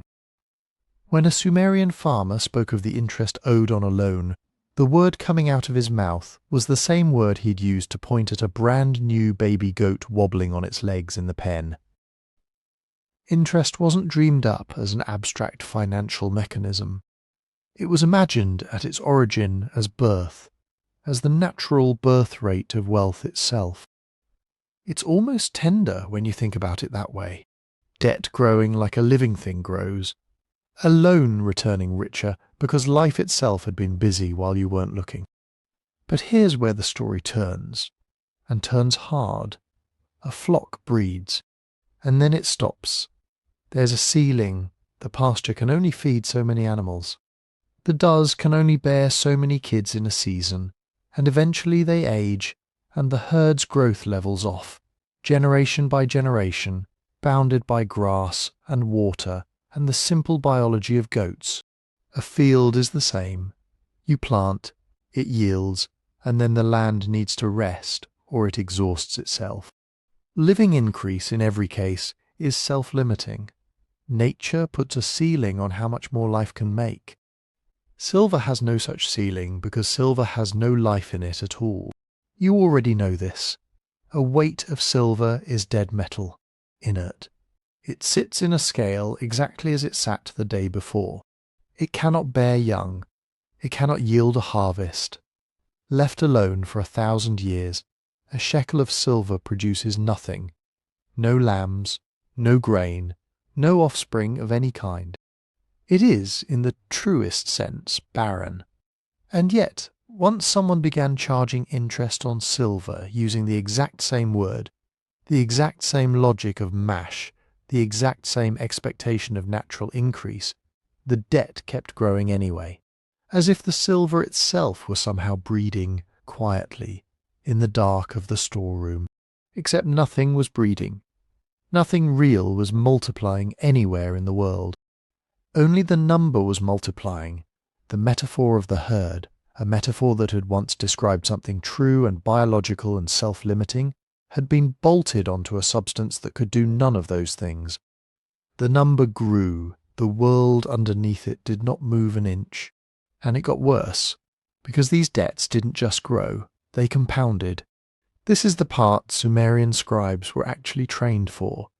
We have their exercise tablets, students working through problems where interest is charged not only on the silver originally borrowed, but on the interest that had already accrued on top of it. Which means the debt doesn't creep upward in a straight, gentle line. It curves, it bends upward, and then it bends upward faster, doubling and then doubling again, each doubling arriving sooner than the last. Those scribes knew with mathematical precision exactly how fast a debt could balloon over 10 years, 20 years, a lifetime. They knew because they'd solved it on their tablets as students. Now hold that curve in your mind, and next to it, draw another line. A farmer's harvest. It can grow too, a little, year over year. Better tools, a good flood, an extra hand in the family. But it can only ever climb slowly, in something close to a straight line, because it's bounded on every side, by the soil, by the rain, by how many hours a human body can bend and lift and carry before it simply gives out. So picture the two lines on the same graph. One of them curves upward, gently at first, and then almost straight up, faster and faster, with no limit anyone has built into it. The other rises slowly, steadily, hemmed in by dirt and weather and the human body. And here is the part that isn't bad luck, isn't a moral failing, isn't a punishment for laziness or carelessness. It's arithmetic. Sooner or later the curving line crosses the straight one. And once it crosses, it never comes back down beneath it. Mathematically, inevitably, the debt outruns the harvest. Debtors as a group are guaranteed, not likely guaranteed, to eventually fall behind. Step back and feel what has actually happened here. This whole story began with something warm, reciprocity, remembered kindness. The couch moved for a friend, the debt you never quite settle because settling it would end the friendship. That was the oldest, gentlest form of obligation humans ever had. And it has now finished a long, slow transformation into something entirely different, a cold, exact number written in a temple archive that does not care about friendship, does not remember kindness, and simply must grow relentlessly, whether or not anyone multiplies anything at all. Growth for its own sake, extracted in the end from actual human beings. Because this arithmetic doesn't stay on the clay tablet. It comes to collect somewhere out past the temple walls in a real field under a real sky. There's a farmer having a bad year, and a number he can never quite catch is quietly swelling larger than everything he owns. The barley you planted with such hope, the fields you walked every morning checking for green. Imagine it's yours. Imagine you're the one standing in that field. The flood that year comes wrong. Maybe the river rises too late, after the ground has already cracked and the seedlings have already curled brown at the tips. Maybe it comes too early, too high, and swallows the low fields whole, drowning what you'd only just planted. Either way, when harvest time arrives, there isn't enough. Not enough to fill the storeroom, not enough to feed your family through the winter, and nowhere near enough left over for next year's seed. This has happened before, probably. A bad year happens to everyone eventually. But you still have to eat, and your children still have to eat, and the ground still has to be planted again in a few months whether you're ready or not. So you do what anyone in your position would do. You go and you borrow. Maybe you go to the temple, the same storehouse your grandparents brought their offerings to, the one that's supposed to look after widows and orphans and people who've fallen on hard times. Or maybe, increasingly, you go somewhere else. To a private man in your town who has done well, who has grain in his jars and silver by weight in a box, who is willing to lend it to you. Either way, the loan comes with a number attached. Not just what you borrowed, but interest. That quiet, invisible tenant we just met, moving in beside your debt and starting, immediately, to grow. You plant with borrowed seed. You do everything right. You watch the sky, and you wait. And here's the part that should chill you a little, lying there in the dark. Sometimes the next year is bad too. Not because you did anything differently. The river doesn't care about your effort. The weather doesn't know you're trying harder this time. And now you don't just owe what you borrowed. You owe what you borrowed, plus everything that quietly accumulated on top of it while you slept, while you worked, while you did nothing wrong at all except be a farmer, in a world where rivers are unpredictable and numbers are not. You are not simply behind. You are behind by more than you were behind last year, and you got there by doing the only thing you could do, which was survive. This is the trap at the center of the whole story. Not one bad decision, not laziness, not carelessness. Just an ordinary person having an ordinary run of bad luck in a system where the debt keeps compounding whether the harvest does or not. Every season you manage to hang on is, quietly, a season where the hole gets a little deeper. Eventually, the day comes when you cannot pay, and this is where it gets dark. So listen closely, because this is the part of the story that history doesn't like to dwell on, but we should. When you can't pay, you pledge something instead. A promise of value to stand in for the silver or the barley you don't have. And there's a ladder here, an actual sequence, and every rung down it is worse than the one before.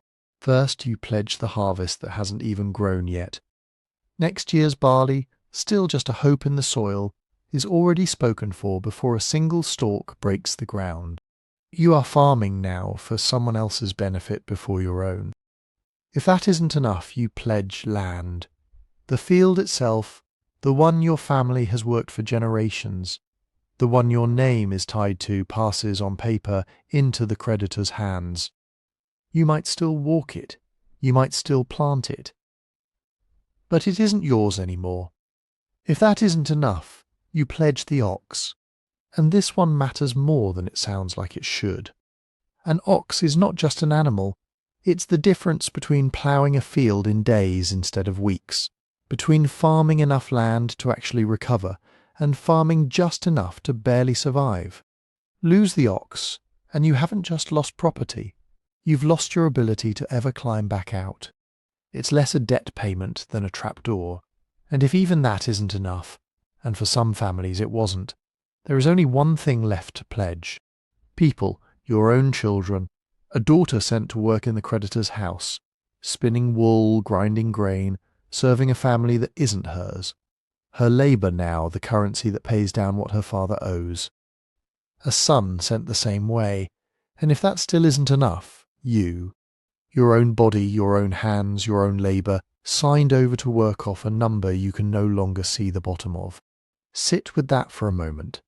Slavery is an old, brutal fact of the ancient world, and much of it came the way you'd expect, through war, through conquest, through raiding parties dragging captives home in chains. That kind of slavery is ancient and terrible, and in its way almost understandable, in the sense that it comes from violence, and violence has always been part of human history. But this is something else. This is a free man, a farmer, a neighbour, someone who planted his field and prayed over it like everyone else, walking into bondage without a single blow being struck. No war, no capture, no enemy at all, in fact. Just a harvest that failed twice, and a number that, left alone in the quiet, had grown larger than a human life. Enslaved not by an army, but by arithmetic. That is new. That had never existed before, not like this. And once it exists, it doesn't go away on its own. Because now there's a person in the world who didn't exist before, the debt slave. And beneath the ordinary farmers, beneath the free households that make up a village, there is a new permanent layer of people whose bodies and whose labour belong, legally, to someone else. Remember a few sections back that dangerous seed we planted, the exchange rate for a human being, the man price, the moment a life first got measured against a number of cattle or grain. That idea has now fully hatched. A person can be collateral. A person can be transferred from one household's ledger to another's, like a jar of oil or a measure of barley, because a person can be priced. Class, which crept in as a bigger house here, a richer grave there, now has a bottom to match its top, and the bottom is made of people who fell there by owing. And think, too, about where this all gets written down. The same clay that once just quietly held the count. A few tokens sealed in an envelope, a promise between neighbours, a humble little witness outside memory. is now the very thing binding a human being to another human being's household. The record that used to just remember a debt now enforces one. The tablet doesn't just describe the chain. In a very real sense, it is the chain. And this isn't happening to one farmer in one bad year. It's happening across a whole landscape at once, because a drought or a flood rarely picks just one household. It hits a region, a river valley, a season for everyone at the same time. So picture it widening, village after village sliding under, fields draining upward, quietly, year after year, into the hands of fewer and fewer wealthy creditors. Farmland once worked by free families now worked by bondservants who owe their labour, not their loyalty. Whole stretches of countryside hollowing out, the free households thinning, the creditor households swelling. And somewhere above all of it sits a king. And a king needs something very specific from his land. He needs free farmers who pay taxes into his treasury, and free men who can be called up to fight in his army when an enemy threatens the borders. He does not need a countryside quietly turning itself into private servants for a handful of wealthy men, men who owe him nothing and answer to no one but themselves. A realm where everyone is slowly sinking into someone else's ledger is a realm that is quietly running out of the very people who hold it together. And somewhere in a palace, a king is beginning to look at his own kingdom and realize that if nothing is done, and done soon, and done dramatically, there may not be much of a kingdom left to rule. And somewhere in that palace, the answer already exists. It has existed for generations, waiting for a king desperate enough or wise enough to use it. Picture the farmer from before, not the good years, the bad ones. He has watched his ox go, then his daughter, then finally himself, bent under a debt that multiplies faster than his fields ever could. He wakes each morning already behind. He has stopped expecting anything else. And then, one day, a herald walks into the square and reads a proclamation in the king's name, and the words coming out of that man's mouth are words the farmer has never heard applied to him before. The debts are cancelled, all of them, wiped, gone. Try to feel that for a second, the way he would have felt it. You have spent years watching a number grow on a tablet somewhere, a number larger than your harvest, larger than your land, larger, some days, than your whole remaining life. It has felt as fixed as the river, as permanent as the sky. And then a man in a palace speaks a sentence, and the number simply stops existing. Not reduced, not restructured, erased, as if it had never been pressed into the clay at all. This was real. Kings across Mesopotamia again and again, across centuries, did exactly this. Historians call it the clean slate, and it was not a metaphor.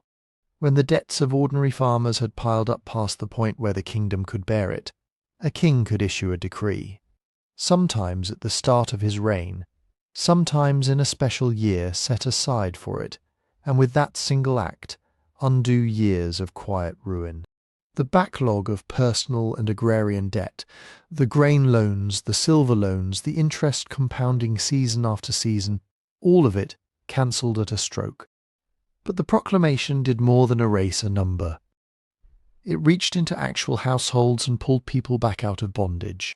Remember the ladder from before, the one that ends with a person pledging their own children, then their own body, to a creditor. A clean slate reversed that ladder. The sons and daughters who had been handed over to work off a debt were released and sent home. The debtor himself, if he had fallen all the way to servitude, walked free. And the land, the family field that had drained upward, quietly, year by year, into the hands of a creditor, was handed back to the household it had come from. Not sold back, not repurchased, restored, as though it had merely been on loan to someone else for a while and had now come home. Think about what that means for a single family, a field, a daughter, a father's freedom, all of it gone the year before, all of it back this year because a king spoke. The whole board reset. Every player put back roughly where they started, and the game begun again. And here is where the story gives us something extraordinary, something worth sitting with. In the city of Lagash, one of these acts of cancellation was recorded, and the word used for the freedom it created has survived in writing for more than 4,000 years. That word is Amagi. It is, as far as anyone has found, the oldest written word for freedom in human history.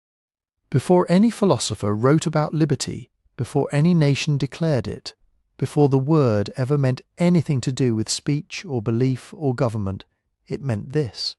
It meant a debt cancelled. It meant a bondservant going home. And the literal sense of the word is the part that should stay with you. Amagi seems to translate, roughly, as return to the mother. Not release, not pardon. Return to the mother. The very first time a human being sat down and pressed a word for freedom into wet clay, the freedom they were naming was the freedom of a son or daughter walking back through a door they had been taken from, back to the house, back to the family, back to the beginning, before the number ever attached itself to them. Freedom's first recorded meaning was not the absence of a chain. It was the presence of a home you were allowed to return to. Sit with that a moment before we go on. Somewhere in Sumer, thousands of years before anyone used the word for a nation or a vote or an idea, a scribe wrote down freedom and meant a girl going home. Now, it would be pleasant to end the story there, a wise and generous king undoing suffering out of pure goodness, and maybe some of the time that was part of it. Kings loved to present themselves this way. They called themselves protectors of the weak, restorers of justice, the chosen instruments of the gods, precisely because they set the widow and the orphan and the debtor free. A clean slate was often timed for maximum effect, announced at the start of a new reign or in a designated year meant to mark the king as a just and favoured ruler. There was genuine belief tangled up in it, piety, ideology, a real sense that this was what a good king did. But look closer, and a colder logic sits underneath the pious one. A king did not rule gold. He ruled people, land, harvests, soldiers, and every single one of those things depended on a broad base of free farmers, families who held their own fields, paid their own taxes, and could be called up to fight when the king needed an army. That was the actual foundation of his power, and a private class of creditors left unchecked was slowly eating that foundation alive. Every field that drained into a creditor's hands was a field no longer paying the crown directly. Every farmer sold into debt-bondage was a soldier the king could no longer call on, and a taxpayer who had quietly become someone else's asset instead of the state's. Left alone long enough, the arithmetic of interest would have handed the kingdom piece by piece, family by family, field by field, to a handful of private hands. And a king with no free farmers left to tax or conscript is a king with no kingdom left to speak of. So the clean slate was not simply mercy, it was also the crown breaking the power of the creditor class before that class became powerful enough to rival or replace the crown itself. Ideal and self-interest woven together so tightly that even the king himself may not have been able to say where one ended and the other began. And here is the part worth carrying with you, because it did not stop with one king or one city or one age. What you're looking at in this clean slate is the earliest visible instance of a struggle that has never actually ended. On one side, always creditors, quietly pulling wealth, land, and people upward, one interest payment at a time, following an arithmetic that does not care whose life it consumes. On the other side, a ruler, a community, sometimes just the pressure of an entire population approaching a breaking point, forcing the whole system back down to zero before it tears itself apart. Debt accumulates. Debt gets cancelled. It accumulates again. A rhythm, a pendulum, that has been swinging for something like 4,000 years. The ancients seem to have understood something we still half forget today. That debt, left completely to itself, does not simply strain a household here and there, left unchecked. It can hollow out an entire civilization from the inside, quietly, family by family, until there is nothing left standing but the ledger. And sometimes the only real cure anyone has ever found is the most drastic one available. Simply, deliberately wipe it away. This impulse did not die with Sumer. It travels forward through history in more forms than you might expect, and its most famous echo is one you may already know without ever connecting it to any of this. The biblical Jubilee, a commanded year of release, when debts were to be forgiven, servants freed, and land returned to the families it began with, reads, almost line for line, like the same proclamation a Mesopotamian king might have issued 1,000 years earlier, standing in the same kind of square, facing the same kind of ruin. The words changed, the gods changed, the underlying problem and the underlying answer did not. The clean slate, in other words, was one of the very first solutions humanity ever devised for a problem humanity itself had invented, a problem we have never fully solved, and, if you listen closely enough to the news of any given year, one we are arguably still living inside. But step back now and notice something that has been sitting quietly at the edge of every scene we've walked through. The tokens, the little cones and spheres pressed into clay, sealed in their envelopes, marked on the outside, so a promise could be read without being broken. They have been there since before the temple, before the shekel, before interest, before the chains, before the amaji that freed a household, and they are not finished growing. Somewhere in the same Mesopotamian world that just tore itself apart and healed itself again, those small clay marks are about to become something no one alive at the time could have imagined. Not just a record of debt, a way of writing down thought itself. And when that happens, money and debt, and the mark on a piece of clay will finish becoming the true operating system of civilization. And here it comes at last. It began, of all places, when that small clay envelope holding the tokens started to feel unnecessary. Think about what a sealed bulla actually was. A hollow ball of clay with the tokens rattling around inside, and on the outside pressed into the wet clay before it dried. The marks of those same tokens, a little cone shape stamped here, a disc shape stamped there, so that anyone holding it could read the debt without ever breaking it open. And somewhere, in some nameless workshop or storehouse in Uruk, somebody must have had a very simple, very quiet realization. If the marks on the outside already tell you everything the tokens inside would tell you, why do you need the tokens at all? It's such a small thought. It barely feels like an idea. But it is one of the most consequential thoughts anyone has ever had. Because once you stop needing the tokens inside, you don't need the envelope either. You don't need a hollow ball of clay wrapped around a secret. You just need a flat tablet, and marks pressed into its surface, standing for the things they used to stand for. The envelope collapses into a page, the seal becomes a sentence.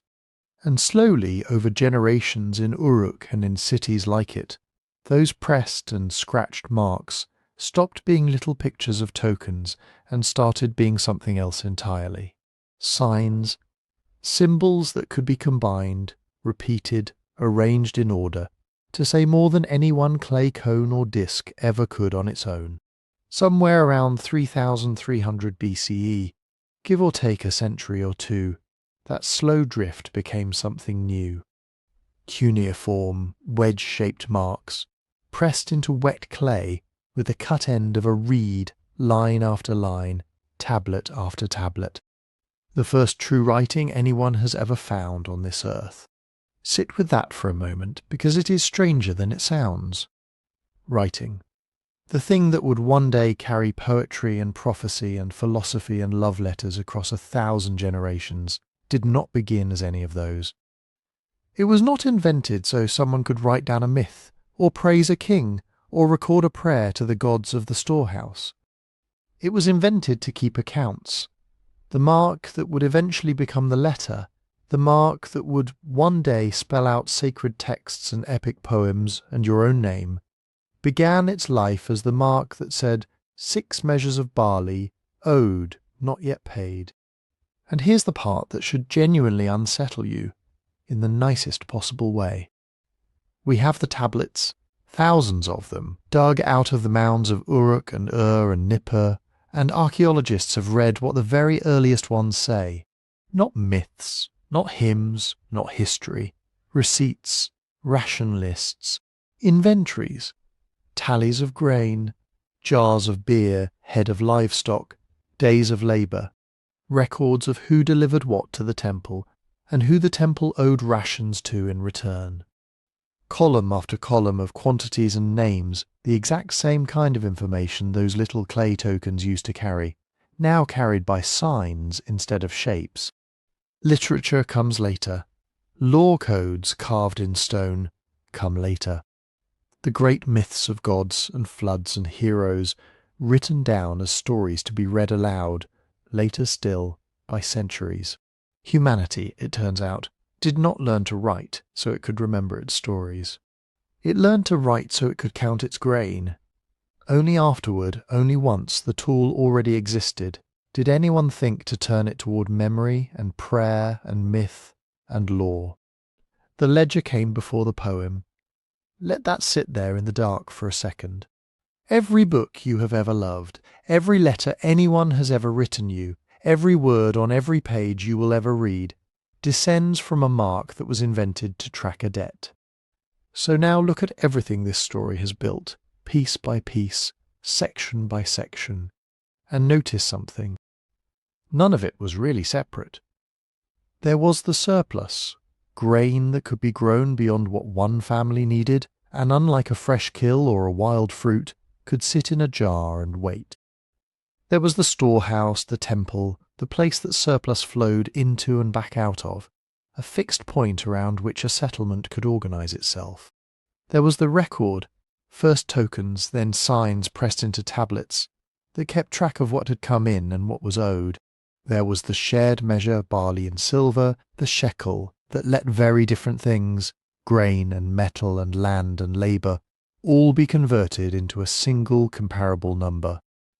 There was interest, the strange decision to make a debt grow on its own, as though silver could breed like a flock of goats. There was the written contract, binding a name to a number in a way that memory never could and never forgot and never forgave. And sitting above all of it, there was the king, the state, taxing the surplus, enforcing the record, guaranteeing the measure, and every so often, when the whole system strained toward collapse, cancelling it, wiping the board clean, and starting the count again. It is tempting to imagine these as 6 separate inventions that just happened to show up around the same few thousand years, in the same stretch of river valley, like 6 unrelated guests who all wandered into the same room. But that isn't what happened. They did not arrive separately. They grew up tangled together, each one leaning on the others, each one impossible without the rest. The tax needs the record, or there's nothing to tax accurately. The record needs the unit, or there's nothing consistent to record. The unit needs an authority behind it. Someone whose word makes a shekel of silver mean the same thing in every transaction across the land. And that authority needs the surplus in the first place, the very surplus that debt and taxation exist to gather and concentrate. Pull on any one thread of this, and the whole shape moves. Try to lift out just the money, or just the writing, or just the state on its own, and you find your hand is still holding all the others, because they were never 5 separate things to begin with. They are 5 faces of one single transformation, and that transformation has a name. We call it civilization. Not the pyramids, not the ziggurats, not even the cities themselves are really the deepest layer of it. Underneath the temples and the walls and the king's inscriptions is something much smaller and much stranger, a question. Who owes what to whom? That is the question the tokens were invented to answer. That is the question the storehouse existed to manage.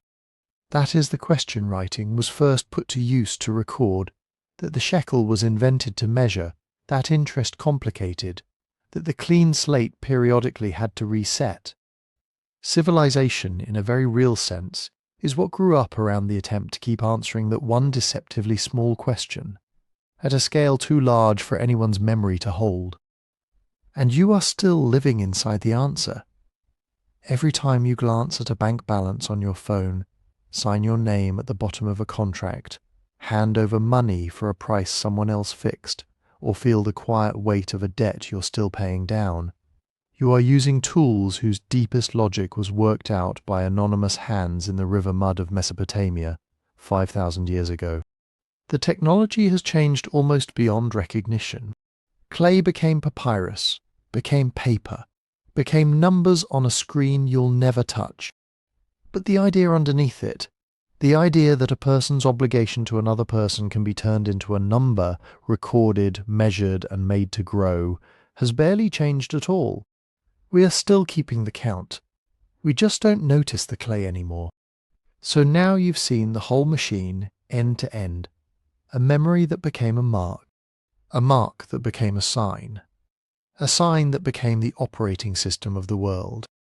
But there is still one place left to go, one grave we have to return to, a final time, to understand what all of this, all the counting, all the marks, all the gold, was actually for.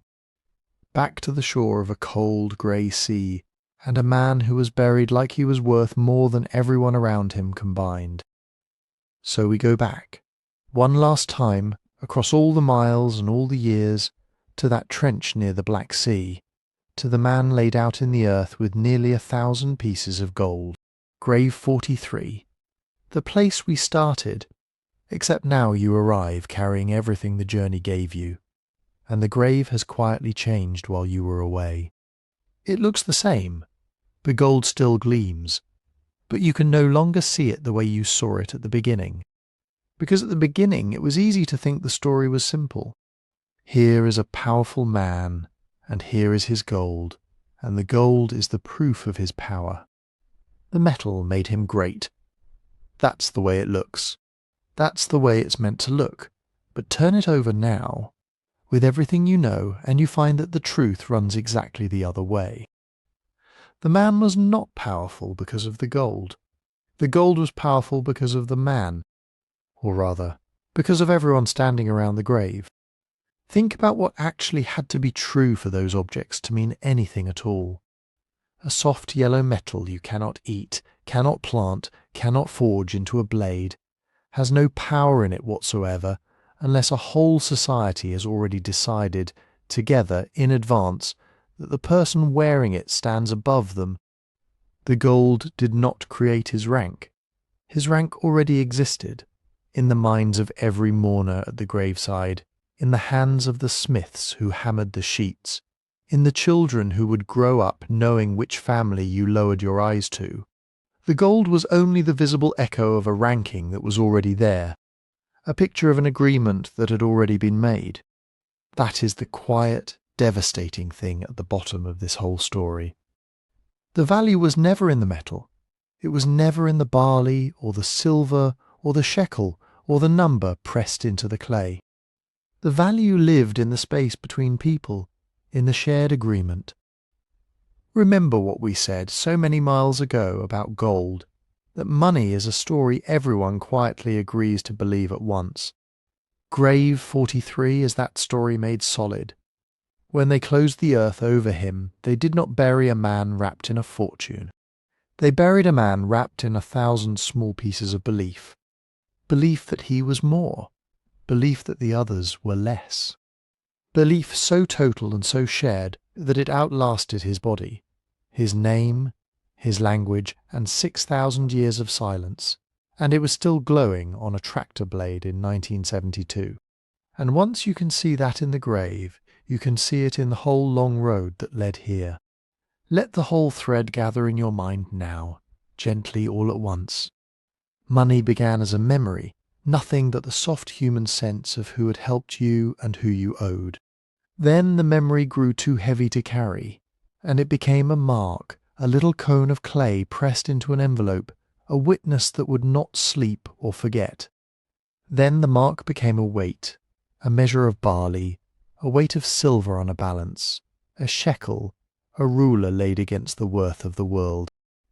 Then the weight became a number, and the number learned to grow on its own, quietly, while people slept, until it could climb higher than any harvest and swallow a field, an ox, a daughter, a man whole. And then the number became the operating system of everything: the tax, the temple, the contract, the king, the city, the letter, the law. But look at what runs underneath every single step of it. Not one of those things was a fact of nature. Not one. The value of a life, the price of a wound, the worth of a day's labour, the size of a debt, every last piece of it was a story human beings told about one another. There is no vein of worth running through the rock of the world waiting to be mined. There is no natural law that makes one person a lord and another a thing that can be pledged and pawned. There never was. It was always, all the way down, a story. Never a fact, always a story. And here, right here, is the part I want you to carry down into sleep with you tonight, because it is the kindest thing in this whole long history. If class was a story, if debt was a story, if the pricing of human beings was a story, then none of it was ever a law of nature. It wasn't gravity, it wasn't weather, it wasn't something that simply falls on us from the sky, fixed and final and beyond our reach. It was invented. It was made by particular people with particular hands in a particular stretch of warm river mud, at a particular moment in time. And here is the deep comfort folded inside that. Anything that was invented can be looked at again. Anything a person built, a person can question. Anything chosen can be argued with and unmade and remade. And we know that isn't just a hope, because we watched it happen. We stood there while the debt ladder dragged whole families into the dark, the arithmetic tightening year on year. And it must have felt, to the people living it, exactly like a law of nature, as inescapable as winter. And then a king lifted his hand and said the words, and the whole board reset. Debts erased as if they had never been pressed into the clay. Sons and daughters walking back up the road to their mothers' houses. Land coming home. The clean slate. Amagi, the return to the mother, the oldest word we have for freedom, born the moment someone reached into the machine and switched it off. People built this whole apparatus of counting and owing and ranking. And people, again and again, reached back in and reset it. Nothing here was ever fixed. Nothing here was ever final. Nothing here was ever inevitable. It was chosen, which means, somewhere down the long road ahead, it can always be chosen again. That's the thing I wanted to leave in your hands before you drift off. Not a lesson, just a small, steady light, that the world you live inside was made, and that made things can be unmade, and that people much like you have done it before, in the mud, with nothing but their hands and their stubborn sense of what was fair. And before that light goes down, thank you, truly. You stayed for the whole of it, all the way from a grave on a cold shore, through the tokens and the temples and the storehouses and the slow arithmetic of ruin, and back to the grave again. That's a long way to walk in the dark, and I'm so glad you walked it with me. If this was the kind of quiet company you'd want again, it would mean a great deal if you'd tap like on this video and subscribe so the next long journey finds its way to you. And if you have a moment, leave a comment. Tell me where in the world you are tonight and what time it is where you're lying right now. We asked you that at the very beginning, hours ago, and I'd love to know where all these voices are drifting off from, all over the sleeping world. And if these journeys into the deep, deep past are the kind of thing you love, there's a Sleepy Time history book about the secrets of the prehistoric world. You can read more about it and get your own copy over at sleepytimehistory.com. But for now, there's nothing left to do, nothing to count, nothing to owe, somewhere on the Black Sea coast. Under the soft Bulgarian soil, the oldest gold on earth is still lying in the dark, exactly where they laid it, still faintly shining after 6,000 years, keeping its silent vigil over a story people once agreed to believe. The count goes on out there. It always has. But it doesn't need you tonight. Not now. Right here. In this quiet, in this dark, you owe nothing to anyone, and no one is keeping any ledger of you. There's no mark to press, no number to grow, no weight to carry. You can set all of it down. Let your hands go loose. Let the whole long history sink away beneath you like the river running slow and brown and warm out to the sea. You're safe. You're here. And you're allowed now to simply let go and drift and sleep. Good night.